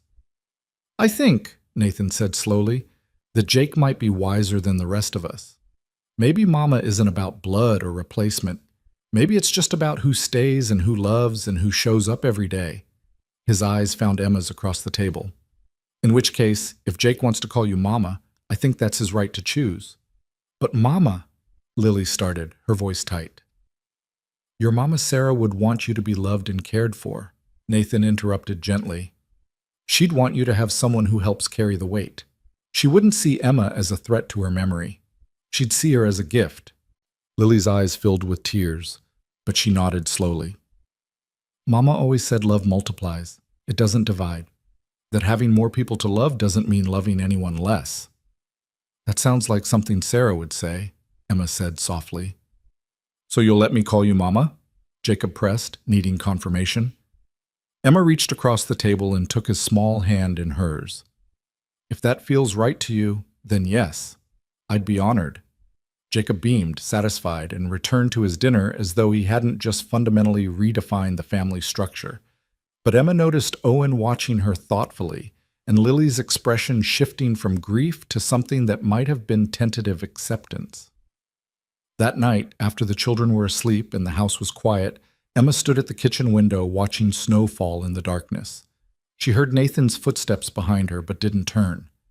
You're allowed to be overwhelmed, he said quietly, coming to stand beside her. That was a lot, what Jake said. I'm not overwhelmed, Emma searched for the right word. Humbled, maybe. Terrified of not being enough. Grateful beyond words. You're more than enough. Nathan paused, and when Emma glanced at him, she saw him struggling with words that didn't come easily. When I bought you from your uncle, I thought I was solving a problem. Getting help I desperately needed. But you've become... He stopped, started again. You've become essential. Not because of what you do, but because of who you are. And I know we haven't talked about the future, about what we are to each other beyond this undefined thing we're building. But I want you to know that you're not just staying here until something better comes along. This is your home for as long as you want it. Emma turned to face him fully. What are you saying, Nathan? I'm saying I'd like to make this permanent, legal. Not because of convenience or necessity, but because... He took a breath. Because I'm falling in love with you, Emma Hale. Slowly and terrified, and probably not in any way that resembles romance, but truly. And I'd like to marry you proper, if you'll have me. Emma's heart hammered against her ribs. You're falling in love with me? Is that so surprising? Yes, she admitted. I thought maybe you tolerated me, maybe appreciated me. But love, I know I'm not good at showing it. I know I retreat and I'm emotionally stunted and I'm damaged in ways that probably aren't fixable. But you make me want to try to be better. You make this house feel like home again instead of just a place where we survive. And watching you with my children, his voice roughened, watching them bloom under your care, seeing them happy again, knowing it's because of you. How could I not love you for that alone? Never mind everything else you are? Emma realized she was crying, tears sliding hot down her cold cheeks. I didn't think you saw me. Not really. I thought I was still just convenient. You were never just convenient. Nathan reached up and wiped her tears with his thumb, his touch gentle.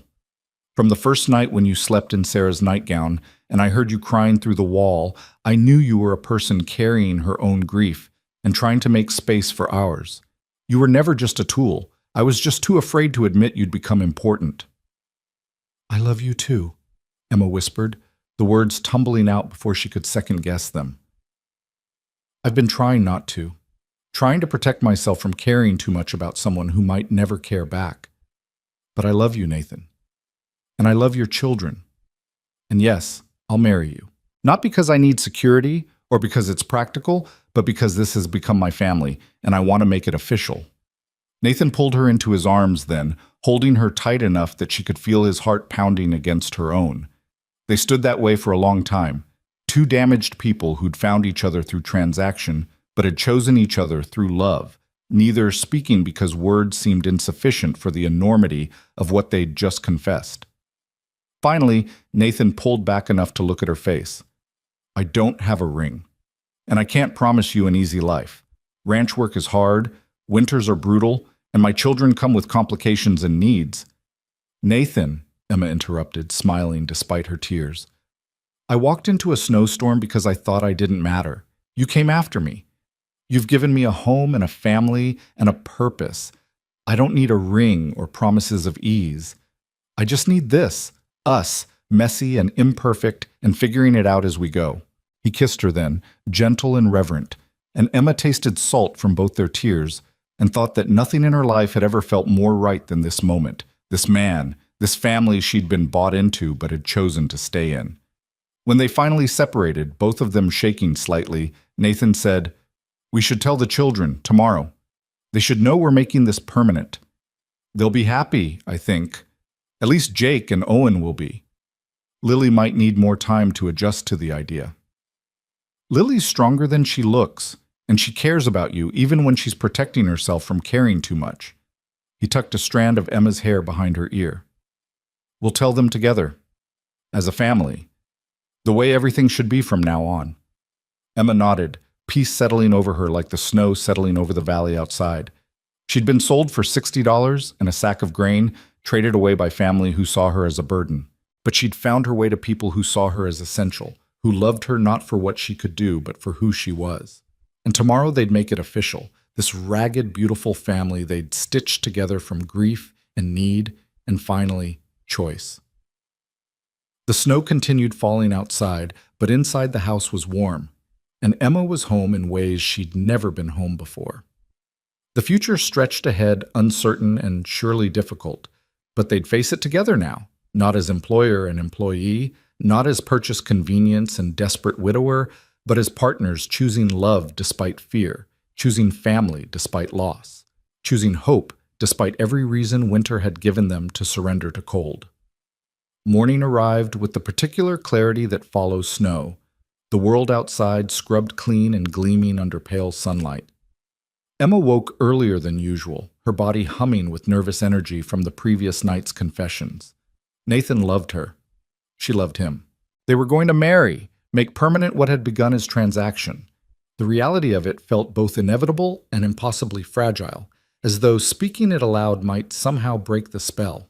She dressed carefully in the warmest of her borrowed dresses. Sarah's dresses, she reminded herself, though the thought no longer carried the sharp edge of intrusion it once had.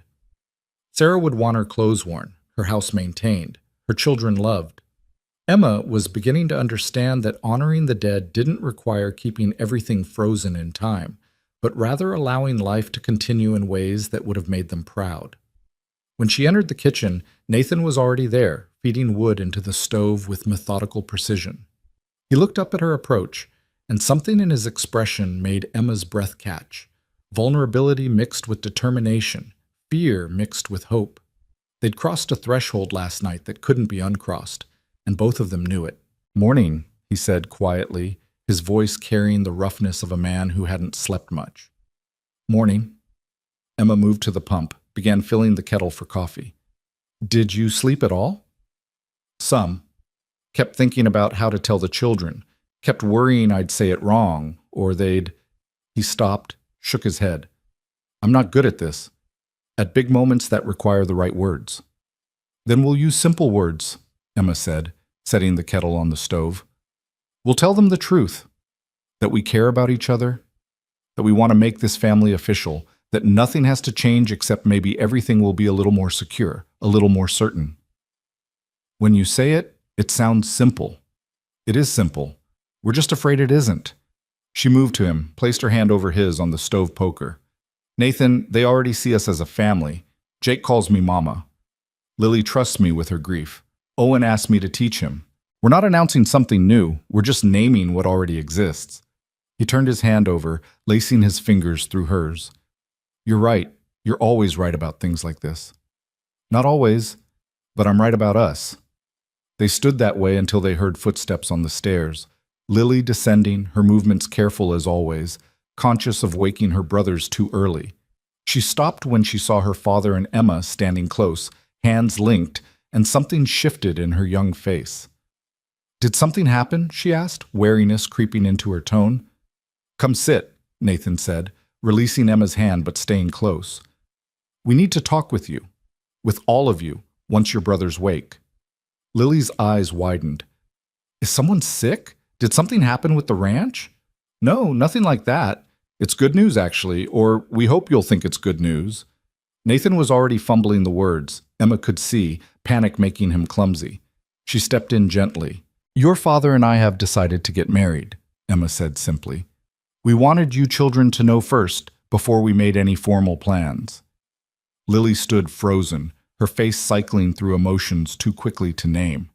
Shock, followed by something that might have been hurt, then confusion, then careful blankness as her walls came up. "Married," she repeated, the word flat. "Yes," Nathan said. Emma's become part of this family, and we want to make it official, permanent." "You're replacing Mama." Lily's voice was still flat, but Emma heard the pain beneath. "That's what this is. You're replacing her." "No," Emma said firmly, moving toward the girl. "Your mother can't be replaced. She was a specific person who loved you in specific ways only she could. But she's gone, Lily, and life goes on. Your father and I, we found something together. It's not the same as what he had with your mother. It's its own thing. Can you understand that?" "I understand Papa promised to love Mama forever. I remember the wedding vows. I was there. Until death do us part. Well, death parted them. But forever should mean forever." Tears were streaming down Lily's face now, her composure cracking. "How can he just move on like she didn't matter?" Nathan flinched as though struck. "Your mama mattered more than anything. Losing her nearly destroyed me. But I'm still alive, Lily, and so are you and your brothers. And Emma," his voice roughened. "Emma's made it possible for us to do more than just survive. She's made this house feel like a home again. That's not betraying your mother's memory. That's honoring her by making sure her children are happy and cared for." "Mama would want you to be happy, wouldn't she?" Emma asked gently. "She wouldn't want you to stay frozen in grief forever." Lily's shoulders shook with sobs she was trying to suppress. "I just miss her so much. And if Papa marries you, it's like admitting she's really gone and never coming back. As long as it was just us, I could pretend sometimes that she was just away, that she might—" She broke off, recognizing the futility of her own words. "I know that's childish." "It's not childish. It's human." Emma pulled Lily into an embrace, feeling the girl's rigid body gradually soften. "And you're allowed to miss her. You're allowed to be sad about this. You're allowed to need time to adjust. But I need you to know something. I'm not trying to take your mother's place in your heart. I'm just trying to be here for you and your brothers, that's all." "Do you love Papa?" Lily asked, her voice muffled against Emma's shoulder. "Yes." "And does he love you?" "He says he does." Lily pulled back, swiping at her eyes. "Mama always said love was something you chose, not just something you felt. She said feelings came and went, but choosing to love someone every day, that was what mattered." She looked at her father. "Is that what you're doing? Choosing to love Emma?" "Yes," Nathan said without hesitation. "Every day. Even on the days when it scares me. Especially on those days." Lily absorbed this, her young face thoughtful. "I don't know if I'm ready to be happy about this. I don't know if I can be." "You don't have to be happy about it," Emma said. "You just have to be honest about how you feel, and we'll work through it together." The sound of footsteps on the stairs announced Owen and Jacob's arrival. Both boys rumpled from sleep, Jacob's wooden horse trailing from one hand. They stopped when they saw Lily's tear-streaked face. "What's wrong?" Owen asked immediately, moving to his sister. "Papa and Emma are getting married," Lily said, her voice steadier now. "They wanted us to know." Jacob's face lit up with uncomplicated joy. "You're going to be married like in the stories? With a wedding and everything?" "Eventually, yes," Nathan said, his expression softening as he looked at his youngest. "We wanted to tell you children first, make sure you were comfortable with it." "But Emma's already our mama," Jacob said, confused. "Why do you need a wedding?" "To make it official," Owen explained, though his eyes were on his father's face, searching for something Emma couldn't quite identify. So nobody can question that we're a real family. We're already a real family, Jacob insisted. We are, Emma agreed. But your father and I want to make promises to each other in front of everyone, to commit to each other and to all of you, formally. Owen was quiet for a long moment. Then he stepped forward and wrapped his arms around Emma's waist, pressing his face against her shoulder. I'm glad, he said quietly. I'm glad you're staying forever. I was afraid you might leave when things got hard. Emma's throat tightened. I'm not going anywhere, sweetheart. This is my home now. Ours, Jacob corrected, tugging on her skirt. Our home. All of us together. Nathan cleared his throat roughly, emotion threatening to overwhelm him. I think we should have breakfast, he said, his voice not quite steady. And then Emma and I need to ride into town, make arrangements. Lily, can you manage things here with your brothers? Yes, Papa. Lily's voice was still subdued, but she met Emma's eyes with something like tentative acceptance. I'll manage. They ate quickly, the meal punctuated by Jacob's excited chatter about what a wedding might involve, and Owen's more practical questions about timing and logistics. Lily remained quiet but present, occasionally glancing at Emma with an expression that held equal parts grief and cautious hope. Emma understood. The girl was trying to reconcile love for her dead mother with acceptance of this new woman in their lives, trying to figure out how to move forward without feeling like she was betraying the past. After breakfast, Emma changed into her warmest clothes and met Nathan by the wagon. The morning was cold but clear, perfect for the journey into town. As they pulled out of the yard, Emma looked back at the house and saw all three children watching from the window, Lily holding Jacob's hand, Owen standing slightly apart, all of them waving goodbye. They'll be all right, Nathan said, following her gaze. Lily just needs time to adjust. She's been the woman of the house for so long. Accepting someone else in that role feels like surrendering control. I know. I don't want to take her role from her. I just want to share it. She'll come to understand that. Nathan guided the horses onto the main path, his movements automatic from years of practice. Emma, about the wedding, I know you probably had dreams of how that day would look someday. Pretty dress, flowers, music. I can't give you all of that. The best I can offer is the preacher, a few witnesses, maybe dinner afterward at the hotel. Nathan, I don't need elaborate. I just need honest. She reached over and squeezed his hand. The day I marry you, I'm gaining a family and making permanent the home I've found. That's worth more than all the flowers and fancy dresses in the world. He brought her hand to his lips and kissed her knuckles, rough and gentle at once. How did I get this lucky? Finding you when I wasn't even looking for love, just help? Maybe we found each other. Maybe that's how it works when you're ready, even if you don't know you're ready. They rode in comfortable silence for a while, the landscape rolling past in endless white punctuated by dark stands of pine. Emma found herself memorizing details, the way morning light caught on snow, the particular sound of wagon wheels on frozen earth, the solid warmth of Nathan beside her. These would be her memories of the day she rode into town to arrange her wedding, simple and perfect in their ordinariness. Town was busier than Emma expected for a cold March morning. Ranchers stocking up on supplies before the next storm, women gathering at the general store to trade news and gossip, children darting between buildings in improvised games. Nathan helped Emma down from the wagon, and they stood for a moment at the edge of the main street, both suddenly hesitant. First stop should be the church, Nathan said. Talk to Reverend Matthews about conducting the ceremony.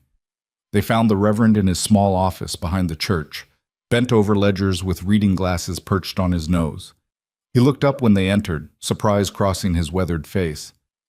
Nathan Cole, as I live and breathe. Haven't seen you in church for months. Starting to think you'd gone heathen on me. His eyes shifted to Emma with open curiosity. And this must be the young woman you took in. Emma, is it? Yes, sir. Emma felt heat rise in her cheeks under his scrutiny. We'd like to get married, Nathan said bluntly, never one for social niceties. Soon as possible. Just a simple ceremony, nothing fancy. Reverend Matthews set down his pen and leaned back in his chair, studying them both with eyes that had seen too many rushed marriages to be entirely approving. I see. And how long have you two been courting? We're not courting, Nathan said.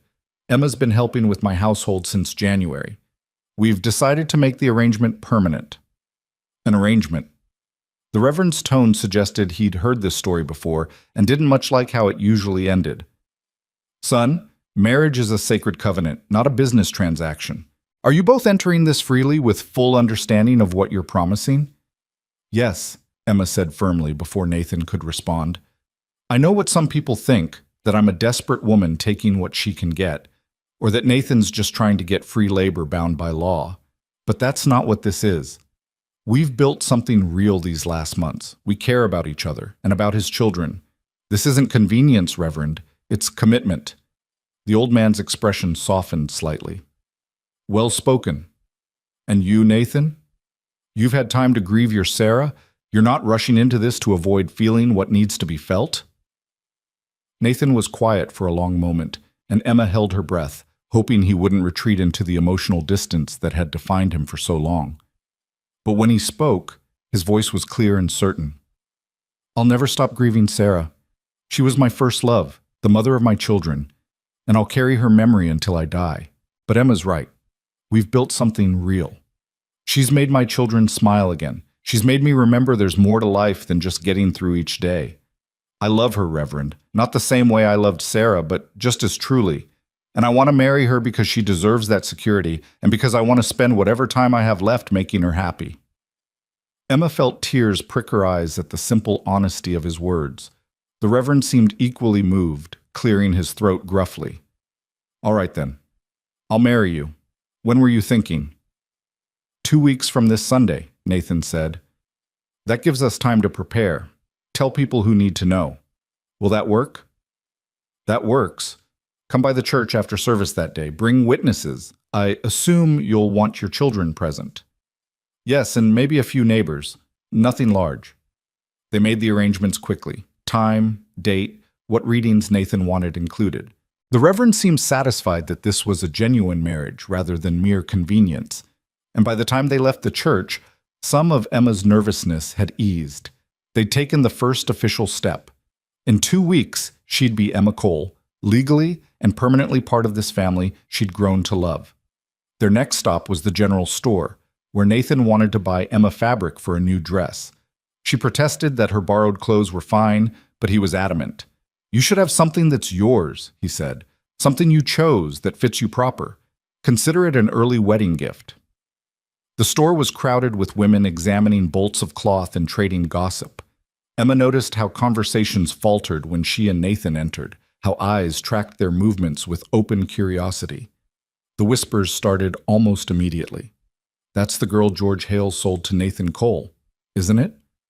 Bought her like livestock, I heard. $60. Wonder what he's doing bringing her to town in broad daylight. Usually keeps his shame hidden at the ranch. Emma's cheeks burned, but Nathan's hand found the small of her back, steady and reassuring. He guided her to the fabric section and ignored the whispers as though they didn't exist. What about this? He asked, pulling out a bolt of deep blue wool. It matches your eyes. It's beautiful, but Nathan, the cost... Let me worry about cost. You worry about whether you like it. Emma ran her fingers over the fabric, feeling its quality. It was finer than anything she'd owned since before her mother died, soft and rich and perfect for a winter wedding. I love it, she admitted. Then we'll take enough for a dress and a warm cloak. Nathan signaled the shopkeeper, who approached with visible reluctance, clearly uncomfortable with whatever gossip he'd been hearing. Help you, Mr. Cole? 6 yards of this blue wool and matching thread. And while you're measuring, spread the word. Emma and I are getting married 2 weeks from Sunday at the church. Anyone who wants to offer congratulations rather than gossip is welcome to attend. The shopkeeper's eyes widened. Married? Well, congratulations then. I'll get this cut for you right away. The whispers intensified as word spread through the store. Emma kept her head high, refusing to show how the gossip stung, but she was grateful for Nathan's solid presence beside her. Some of the women's expressions shifted from judgment to speculation to cautious approval. Apparently, a legal marriage elevated her status from scandalous purchase to respectable union. While the fabric was being cut and wrapped, Nathan pulled Emma aside to a quieter corner of the store. I should have warned you it might be like this. Small towns thrive on gossip, and we gave them plenty to talk about. I can handle gossip, Emma said, though her hands were trembling slightly. I just hate that it reflects on your children. That people think poorly of you because of choices you made when you were desperate. People will think what they think, but once we're married proper, most of the talk will die down, and anyone who has a problem with you will answer to me. They completed their purchases, fabric, thread, a few supplies Nathan needed for the ranch, and were preparing to leave when a woman's voice called out from behind them. "Nathan Cole, is that really you?" They turned to find a well-dressed woman in her 40s, her face familiar, though Emma couldn't place it. Nathan's expression shifted to something between pleasure and discomfort. "Mrs. Henderson, good to see you." "And you, it's been too long since you've come to town." Her sharp eyes assessed Emma with frank curiosity. "And who is this?" "This is Emma Hale. She's been helping with my household since January. Emma, this is Martha Henderson. She and her husband own the ranch adjacent to mine. She was a good friend to Sarah." The woman's expression softened at Sarah's name, then sharpened again as she looked between them. "I heard rumors you'd taken someone in. Caused quite a stir, as I'm sure you know." She paused delicately. "Are the rumors true? That you bought her from her uncle?" "They're true," Nathan said without flinching. "I needed help desperately, and Emma needed a home. It was a business arrangement that became something more. We're getting married in 2 weeks." Martha Henderson's eyebrows rose nearly to her hairline. "Married? Well, that certainly changes things." She studied Emma more carefully now, seeming to take her measure. "Sarah would be glad you're not alone anymore, Nathan. She worried terribly about what would happen to you and the children if something happened to her. Seems she was right to worry, but wrong about you giving up entirely." She extended her hand to Emma. "Welcome to the territory, my dear. Marriage to a rancher isn't easy, but if you've survived a Wyoming winter already, you've got the grit for it." Emma shook her hand, surprised by the warmth. "Thank you, Mrs. Henderson. Call me Martha. We're neighbors, after all, and soon to be family of a sort."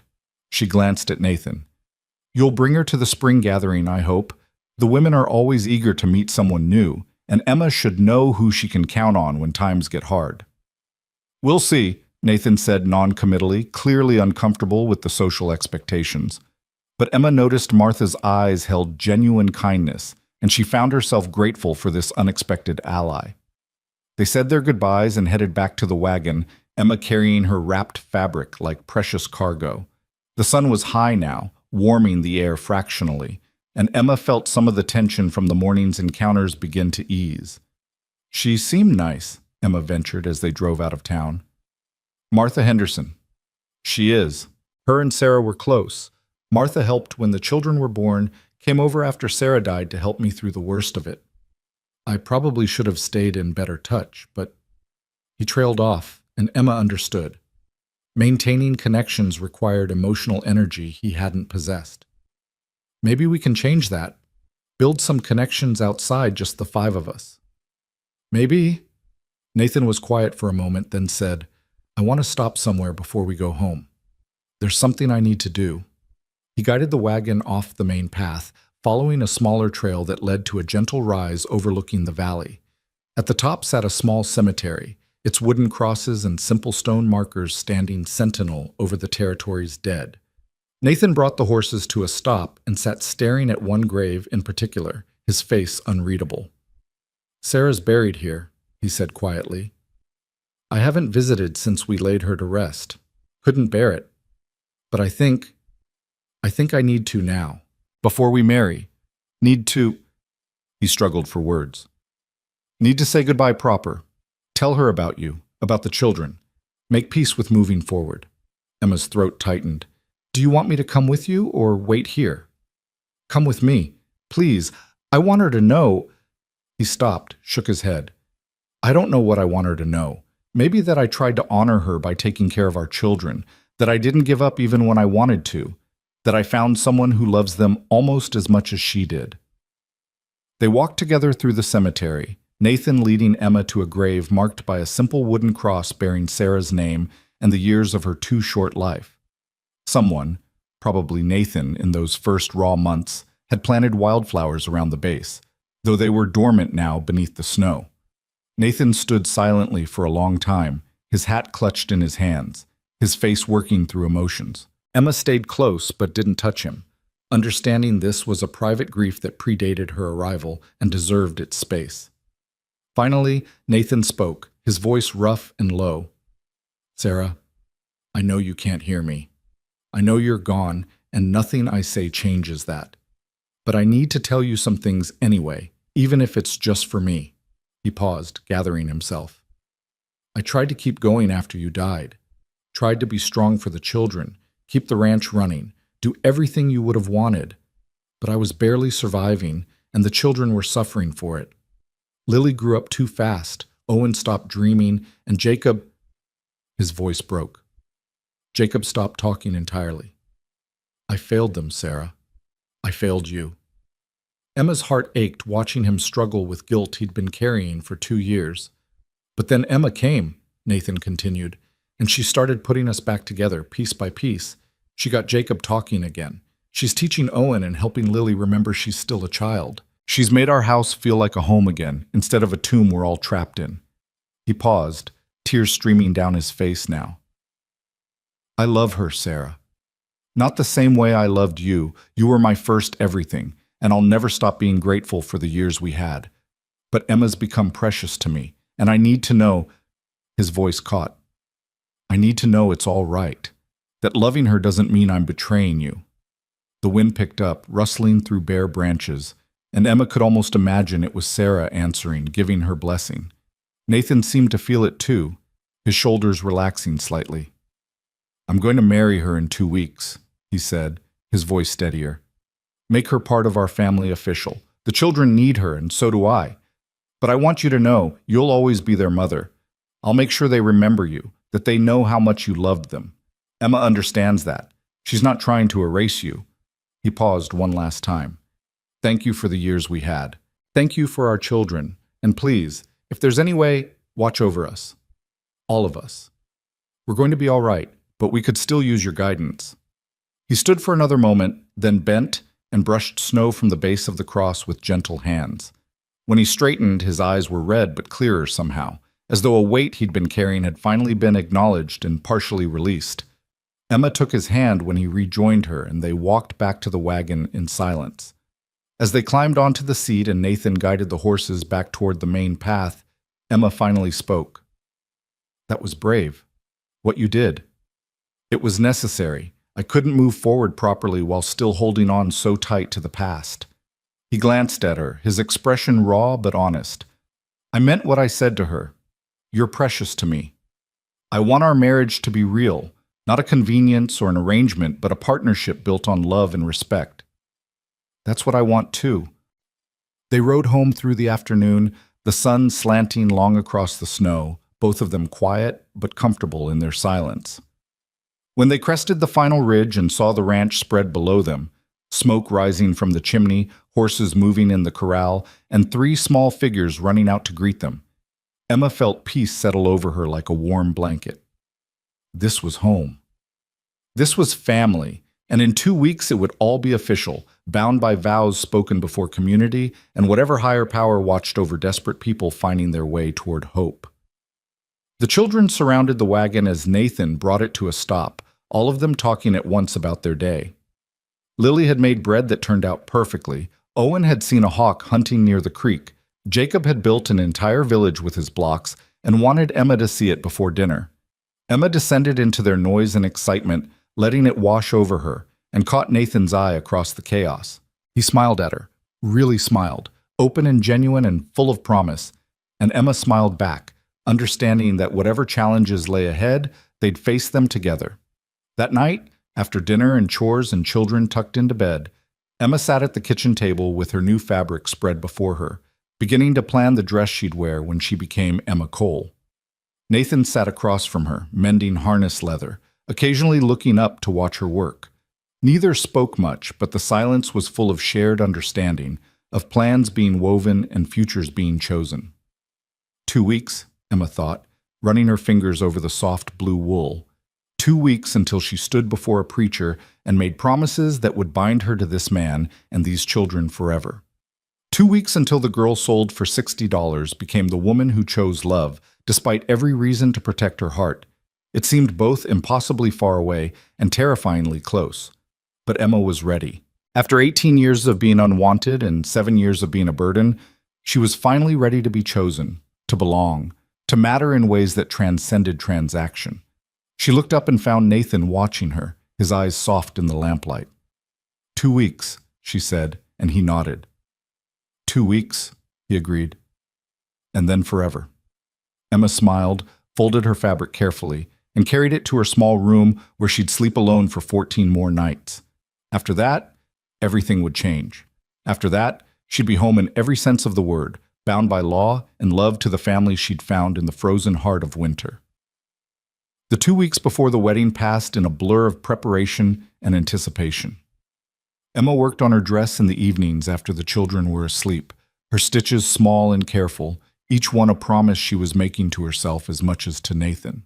The blue wool took shape gradually, simple lines suited to ranch life, but beautiful in their simplicity, with small details that showed the care she was putting into this garment that would mark her transformation from purchased help to chosen wife. Lily watched her work sometimes, sitting nearby with her own mending, saying little but present in a way that felt like acceptance even if the words hadn't quite been spoken. One evening, as Emma struggled with the collar, Lily set down her own work and moved to Emma's side. "Mama taught me a stitch that works better for curves," she said quietly. "Would you like me to show you?" Emma's hands stilled. This was an offering, she understood, a bridge being built between past and future, between the mother who'd taught these skills and the woman learning to honor them. "I'd like that very much." Lily demonstrated the stitch, her young hands moving with competence beyond her years, and Emma followed her guidance. They worked in companionable silence for a while before Lily spoke again. "I've been thinking about what you said, about Mama not being replaced, just about there being room for more people to love us." She paused, her needle stilling. "I think I've been so scared of forgetting her that I couldn't let anyone else in. Like if I loved you, it would mean I didn't love her anymore." "But that's not how love works," Emma said gently. "No, I'm starting to understand that." Lily looked up, her eyes bright with unshed tears. "I'll never call you Mama like Jacob does. That name belongs to Sarah Cole, and I remember her too well to give it away. But I can call you Emma and still love you. Can that be enough?" Emma set down her sewing and pulled Lily into an embrace. "That's more than enough. That's everything." The girl clung to her for a long moment, and Emma felt something fundamental shift between them. The last wall coming down, the last resistance melting into acceptance. When Lily pulled back, she was smiling through her tears. "Your collar's going to be beautiful," she said, returning to practical matters the way she always did when emotions threatened to overwhelm her. "And I think you should add some embroidery at the cuffs. Just small, but it'll make the dress special. Will you help me with it?" "Yes. I'd like that." They worked together until the lamp oil ran low, Lily teaching Emma the delicate embroidery stitches her mother had taught her, the two of them stitching connection alongside thread, building something new while honoring what had come before. The night before the wedding, Emma barely slept. She lay in her small room listening to the house settle around her, aware that this was the last night she'd sleep alone, the last night before everything changed irrevocably. Fear and excitement warred in her chest, making her breath come short and her heart race. Tomorrow she'd stand before a preacher and promise forever to a man she'd known less than 3 months, bind herself legally to children who weren't hers by blood, but had become hers by choice. Was she ready? The question circled her mind endlessly. She thought of her mother, dead 7 years, wondered what advice she would give. Probably something practical about making the best of circumstances, about finding grace in unlikely places. Emma wished desperately she could ask, could hear her mother's voice one more time, telling her she was doing the right thing, that love found in winter was still love, that families stitched together from grief and need could still be whole. But her mother was gone, and Emma had only herself to rely on. She rose before dawn, too restless to pretend sleep, and moved quietly through the dark house to the kitchen. To her surprise, she found Nathan already there, sitting at the table with cold coffee, staring at nothing. "Couldn't sleep either?" Emma asked softly. He looked up, startled, then offered a rueful smile. "Kept thinking about everything that could go wrong. What if I'm not a good enough husband? What if I fail you the way I failed Sarah by not being able to save her? What if—" "Nathan." Emma moved to him, placed her hands on his shoulders. "You're going to be a wonderful husband because you're already a wonderful father and partner.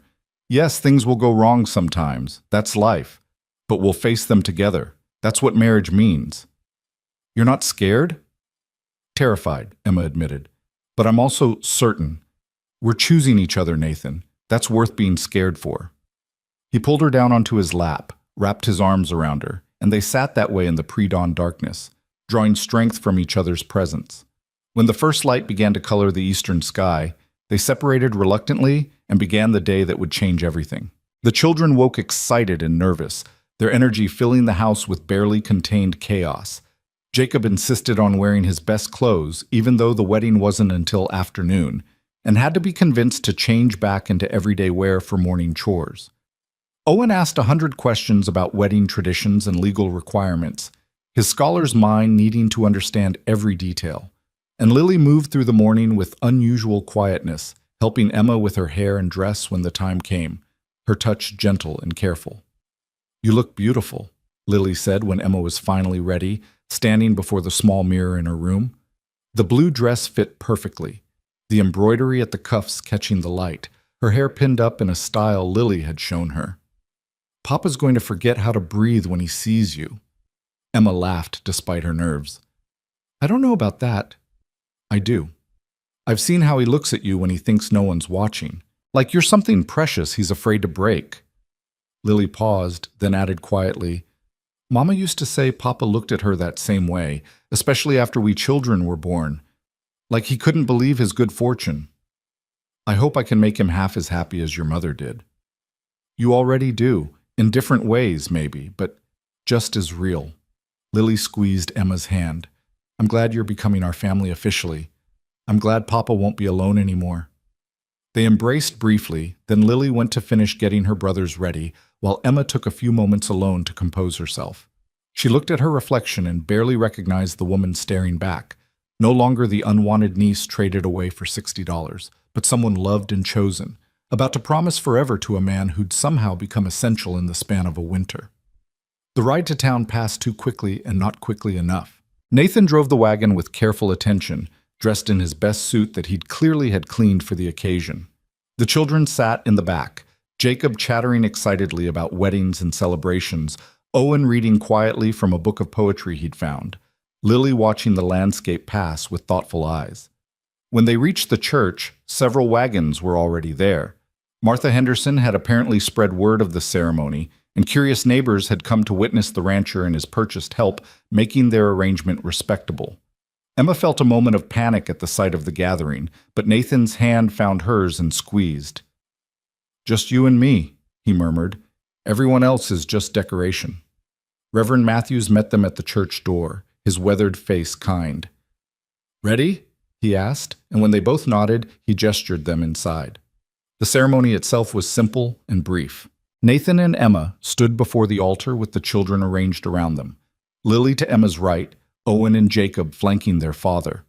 The Reverend spoke about covenant and commitment, about choosing to love even when love was difficult, about building families from whatever materials were available and trusting that grace could make them whole. When it came time for vows, Nathan's voice was steady and clear. "I, Nathan Cole, take you, Emma Hale, to be my wife. I promise to provide for you, protect you, honor you, and love you for all the days we're given. I promise to be faithful in plenty and in want, in joy and in sorrow, in sickness and in health. You've made my house a home again, made my children smile again, made me remember that living is more than surviving. For that and for who you are, I'm grateful. I choose you today and will choose you every day after." Emma's eyes filled with tears as she spoke her own vows. "I, Emma Hale, take you, Nathan Cole, to be my husband.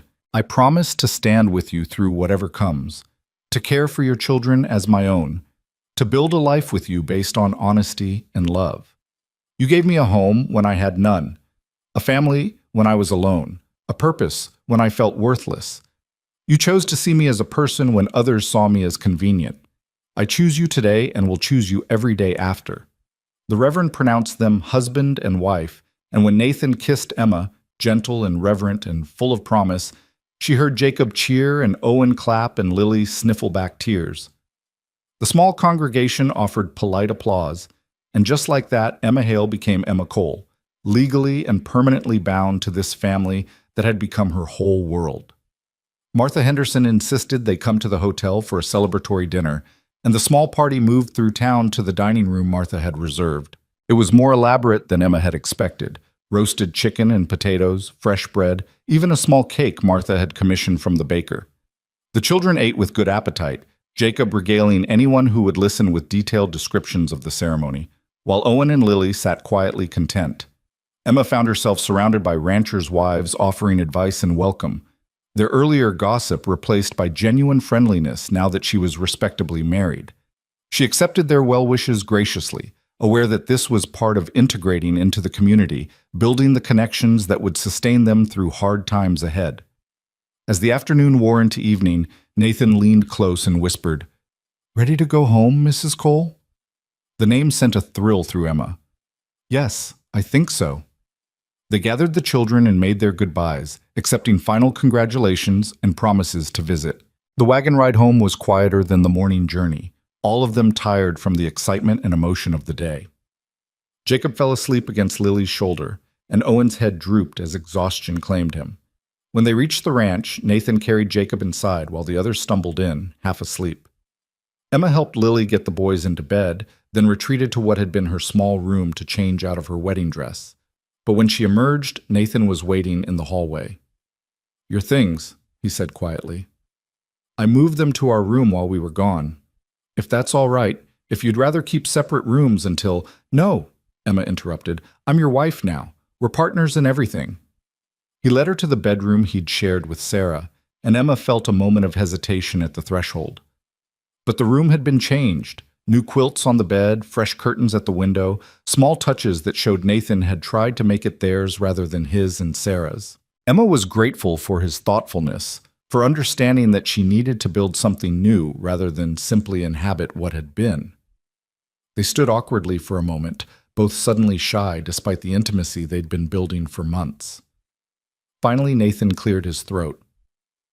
"I know this is all happening fast. We don't have to— if you need time to adjust to being married before we—" He was fumbling, clearly uncomfortable, and Emma took pity on him. "Nathan, I chose this. I chose you. I'm not afraid." She moved closer, placed her hand on his chest where she could feel his heart hammering. "We'll figure this out like we've figured everything else out, together." He gathered her close then, and they found their way to each other with tenderness and patience, learning the language of marriage one hesitant touch at a time.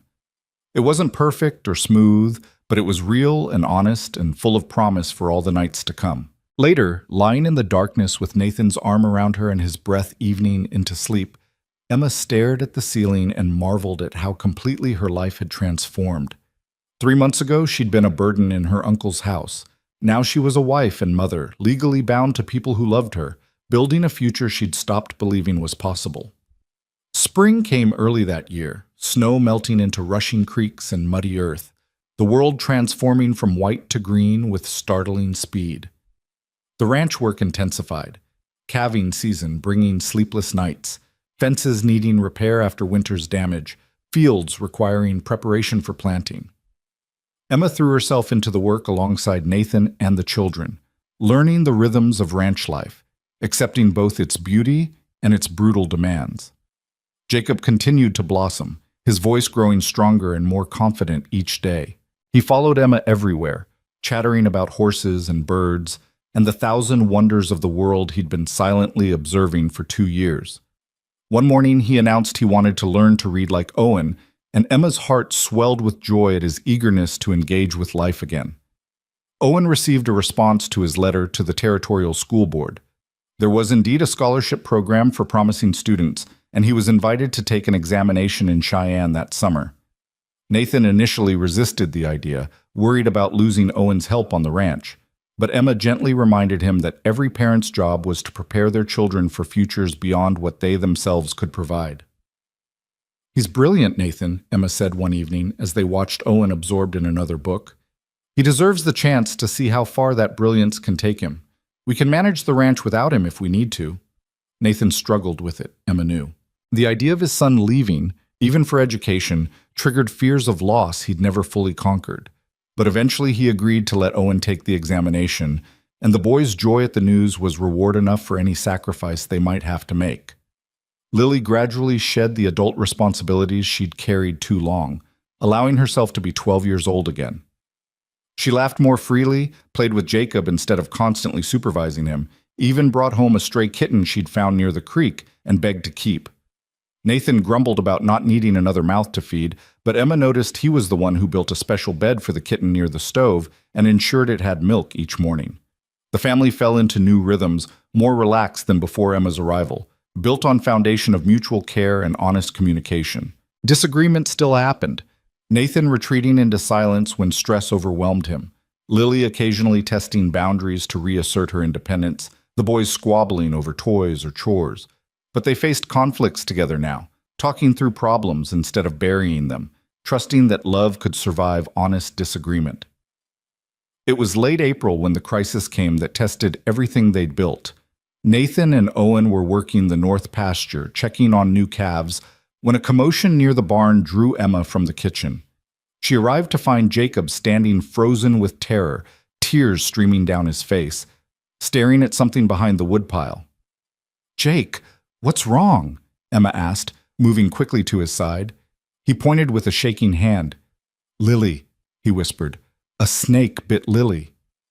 Emma's heart stopped. She ran around the woodpile and found Lily sitting on the ground, her face white with shock, staring at 2 puncture marks on her forearm that were already beginning to swell. A rattlesnake lay dead a few feet away, its head crushed by the piece of firewood Lily still clutched in her other hand. "It was under the wood," Lily said, her voice distant and strange. "I didn't see it until it struck. But I killed it, Emma. I killed it so it couldn't hurt Jake." Emma's mind raced through everything she knew about snake bites. Keep the victim still, get the venom out if possible, prevent panic that would spread poison faster through the bloodstream. She forced herself to breathe steadily, to project calm even as terror clawed at her throat. "You did exactly right," Emma said, kneeling beside Lily. "Now I need you to stay very still and calm for me. Jacob, run to the barn and ring the bell for your papa. Then come right back. Can you do that?" Jacob took off running, and Emma heard the bell clanging moments later. She examined Lily's arm carefully.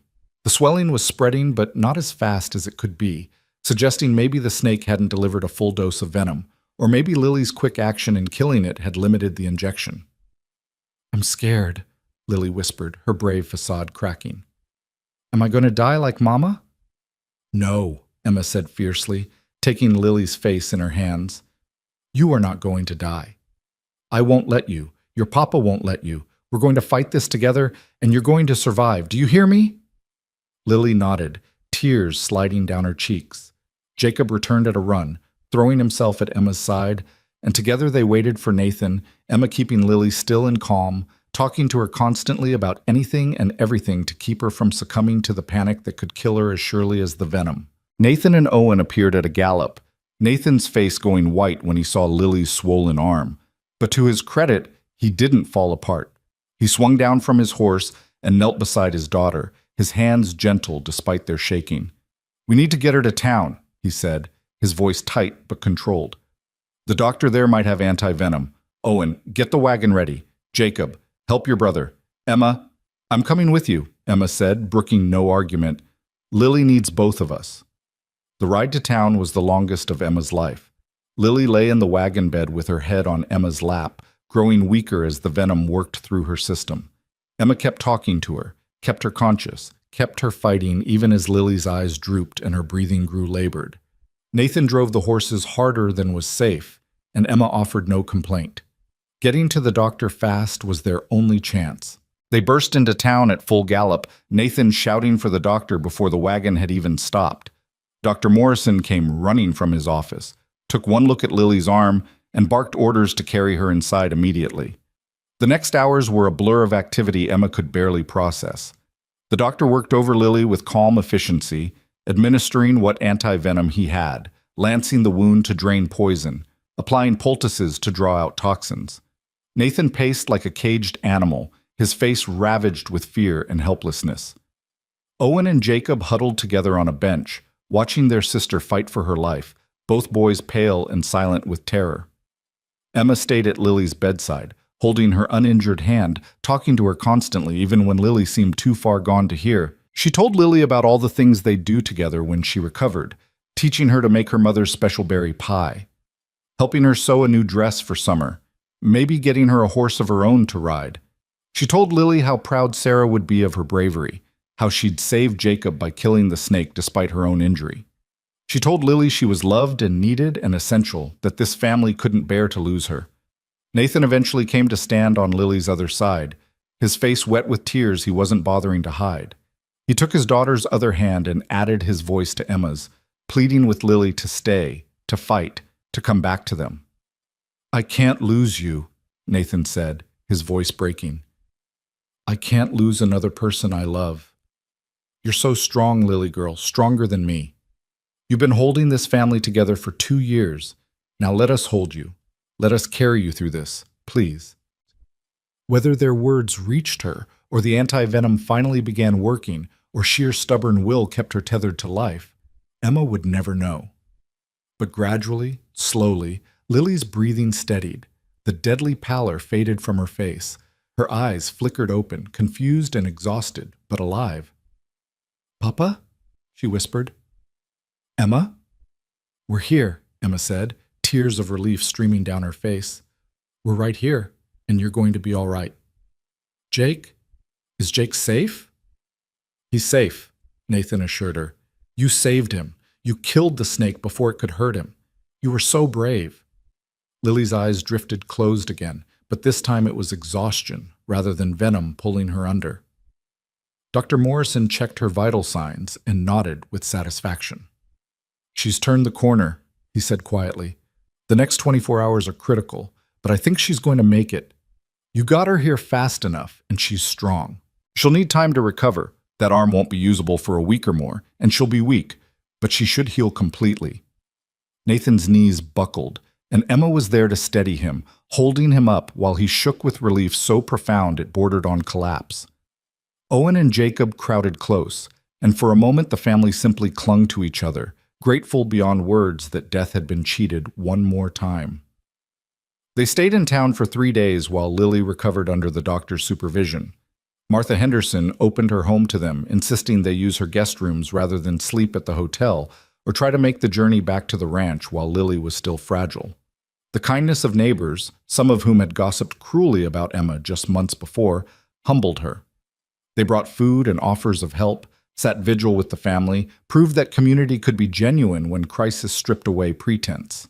When they finally returned home, Lily was still weak but improving daily. Emma set up a bed for her in the main room near the fire so she wouldn't have to climb stairs, and the girl held court from her nest of quilts, accepting her brother's attention with good grace and tolerating her father's constant hovering with patient affection. One evening, about a week after the snakebite, Emma was helping Lily change the dressing on her arm when the girl spoke quietly. "I heard you, when I was so sick. I heard you telling me about all the things we do together, about how I was loved and needed." "It's all true," Emma said simply. "I know, and I need you to know." Lily paused, gathering courage. "I need you to know that I love you too, not the same as I loved Mama, but real and true. You're my family, Emma. You're my—" She struggled for the right word. "You're my chosen mother, the one I picked, even though I didn't know I was picking at first. Does that make sense?" Emma's vision blurred with tears. "That makes perfect sense." "Good." Lily settled back against her pillows, looking more at peace than Emma had ever seen her. "I just wanted you to know, in case something happens again, and I don't get the chance to say it." "Nothing's going to happen," Emma said firmly. "We're all going to live long, boring lives and drive each other slightly crazy and be grateful for every minute of it." Lily laughed, wincing as the movement pulled her injured arm. "I'll hold you to that." As Lily healed, life gradually returned to normal rhythms, though normal now included an even deeper appreciation for each ordinary day. The family had faced death together and emerged intact, and that shared experience bound them more tightly than any legal document or spoken vow. Summer arrived with stunning beauty. Wildflowers carpeting the valleys, new calves growing strong on rich grass, the work hard but satisfying in ways winter's survival struggles never were. Owen traveled to Cheyenne for his examination and returned with news that he'd been accepted to the Territorial Academy with a full scholarship starting in the fall. The pride in Nathan's eyes when he heard Ward visibly with grief at the thought of his son leaving, but he embraced Owen and told him how proud he was, and Emma loved him more for the sacrifice she knew that approval cost. It was late July, with harvest approaching and the children helping in the fields, when a wagon appeared on the horizon. Emma shaded her eyes against the sun, watching it approach, and felt her stomach drop when she recognized the driver. Uncle George. Nathan came to stand beside her, following her gaze, and his hand found hers. "What's he doing here?" "I don't know. Nothing good, probably." Emma's voice was steady, but her heart hammered with old fear and newer anger. They waited in the yard as George Hale pulled his wagon to a stop and climbed down, his face showing the lines of hard living and harder drinking. He looked at Emma for a long moment, taking in her sun-darkened skin, her capable hands, the way she stood close to Nathan with easy familiarity. "Emma," he said finally, "you're looking well." "What do you want, George?" Emma made no effort to soften her tone with courtesy she didn't feel. "Can a man visit his niece?" "Not when that man sold her for $60 and hasn't bothered to check if she was alive or dead in 6 months. Nathan's voice was cold, his body positioned slightly in front of Emma's, protective. George's face tightened.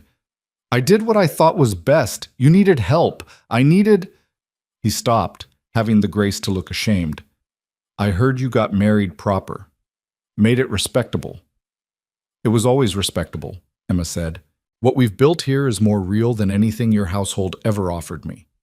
"I know that. I can see that." George looked down at his worn boots, and when he looked up again, there was something like remorse in his eyes. "Your aunt and I. Things fell apart after you left. She left me, took what little we had. I've been doing poorly, Emma, real poorly, and I came to—" He swallowed hard. "I came to ask forgiveness, and maybe to see if there's any help you could spare for your bloodkin." Emma stared at him, anger and pity warring in her chest. This was the man who'd raised her after her parents died, who'd resented every moment of it, who'd traded her away like livestock the first chance he got. But he was also broken and desperate and human in his failure. "You sold me," Emma said quietly. "You made me feel worthless for 7 years. You took money for a human being and never looked back to see if I survived. Why should I help you now?" "You shouldn't," George admitted. "I got no right to ask. But I'm asking anyway, because I got nowhere else to turn, and because for all my failures, you're still my blood." Emma felt Nathan's hand squeeze hers, offering support regardless of what she decided. She looked back toward the house and saw the children watching from the porch, Jacob holding his wooden horse, Owen with his arm around his younger brother, Lily, standing straight and strong despite the scar on her arm. Her family. The people who'd chosen her and whom she'd chosen back. "I'll give you food and supplies," Emma said finally. "Enough to see you through a few months if you're careful with it. And I'll ask neighbors if anyone has work available.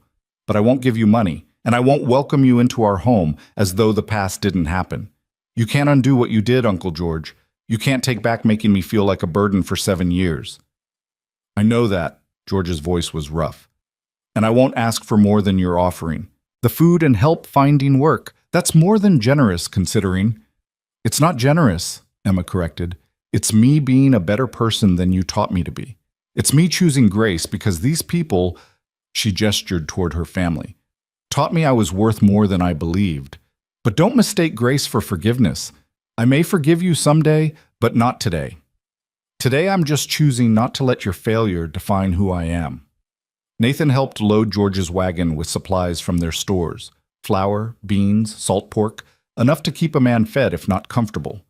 George accepted it with mumbled thanks, looking smaller somehow than Emma remembered, diminished by failure and regret. Before he climbed back onto his wagon, George looked at Emma one last time. "You've done well for yourself, better than I ever imagined you could. Your mama would be proud."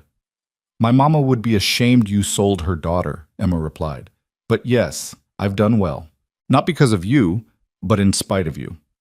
He nodded slowly, acknowledging the truth of it, then drove away, his wagon disappearing down the path the same way Emma's had that frozen January day when her life changed forever. Emma stood watching until he was out of sight, Nathan's arm around her shoulders, the children gradually moving closer until they surrounded her with their presence and their love. "Are you all right?" Nathan asked quietly. "I'm perfect," Emma said, and meant it. "I'm exactly where I'm supposed to be, with exactly who I'm supposed to be with. He can't touch that. Nothing can." That evening, with dinner finished and the children preparing for bed, Emma stood at the window looking out at the mountains silhouetted against the darkening sky. She felt Nathan come up behind her, his arms encircling her waist, his chin resting on her shoulder. "Thank you," he said quietly. "For what?" "For choosing grace with your uncle even after everything he did. For being strong enough to help him without letting it diminish you. For being exactly who you are." He paused. "I know I don't say it enough, but I'm grateful every day that your uncle brought you into my life, even if his reasons were mercenary. You've transformed everything. This house, these children, me. I was barely surviving before you came. Now I'm living." Emma turned in his arms to face him. "We're living, all of us together. That's what families do. They transform survival into life, loneliness into belonging, fear into hope. When did you get so wise?" "When I was sold for $60 and discovered I was worth everything." He kissed her then, deep and sweet. And Emma thought about the journey that had brought her here, from unwanted niece to purchased convenience to chosen wife and mother. Every moment of pain had been worth it to arrive at this place, in this man's arms, part of this family that had stitched itself together from broken pieces and become whole. When they finally separated, they could hear Lily reading to Jacob upstairs, her voice carrying through the floorboards as she brought her brother into worlds of imagination and adventure. Owen's lamp glowed in the window of his room, where he studied late into the night, preparing for the academy that would open new futures. Their family, imperfect and precious and real. "Come to bed, Mrs. Cole," Nathan murmured. "Tomorrow comes early." "Tomorrow always comes early on a ranch," Emma replied with a smile. "But I wouldn't have it any other way." They climbed the stairs together, checked on each child, kissing foreheads, adjusting blankets, murmuring good nights. Then they retired to their own room, the one they'd made theirs through months of building intimacy and trust, and held each other in the darkness while outside the Wyoming night settled over the valley like a benediction. Emma drifted toward sleep, thinking about the girl she'd been and the woman she'd become, about cold transactions that warmed into love, about grief that made space for healing, about families chosen rather than assigned by blood, about $60 that had purchased help but couldn't quantify the worth of a human heart or the value of belonging. She was Emma Cole now, and she was home. Not the home of her childhood that death had stolen, not the reluctant shelter of her uncle's house, but the home she'd claimed through courage and built through love. A home where she mattered, where she was essential, where she would stay for all the days she was given. Spring would come again, and winters would return, bringing their cycles of plenty and want, joy and sorrow, life and death. But Emma would face them surrounded by people who loved her, in a house that had learned to breathe again, building a future she'd once believed was impossible. The last thought before sleep claimed her was simple and profound. She was enough. She had always been enough. It had just taken being sold for $60 to discover she was worth everything. And in the morning, when she woke to Nathan's arms around her and children's voices rising in the house below and sunlight streaming through windows that framed mountains and sky, Emma would rise and greet the new day with gratitude for every hard road that had led her here, to this perfect, imperfect life, to this family, born of winter cold and spring thaw, to this love that had survived every reason to surrender to fear. She was home. She was loved. She was Emma Cole. And that was everything.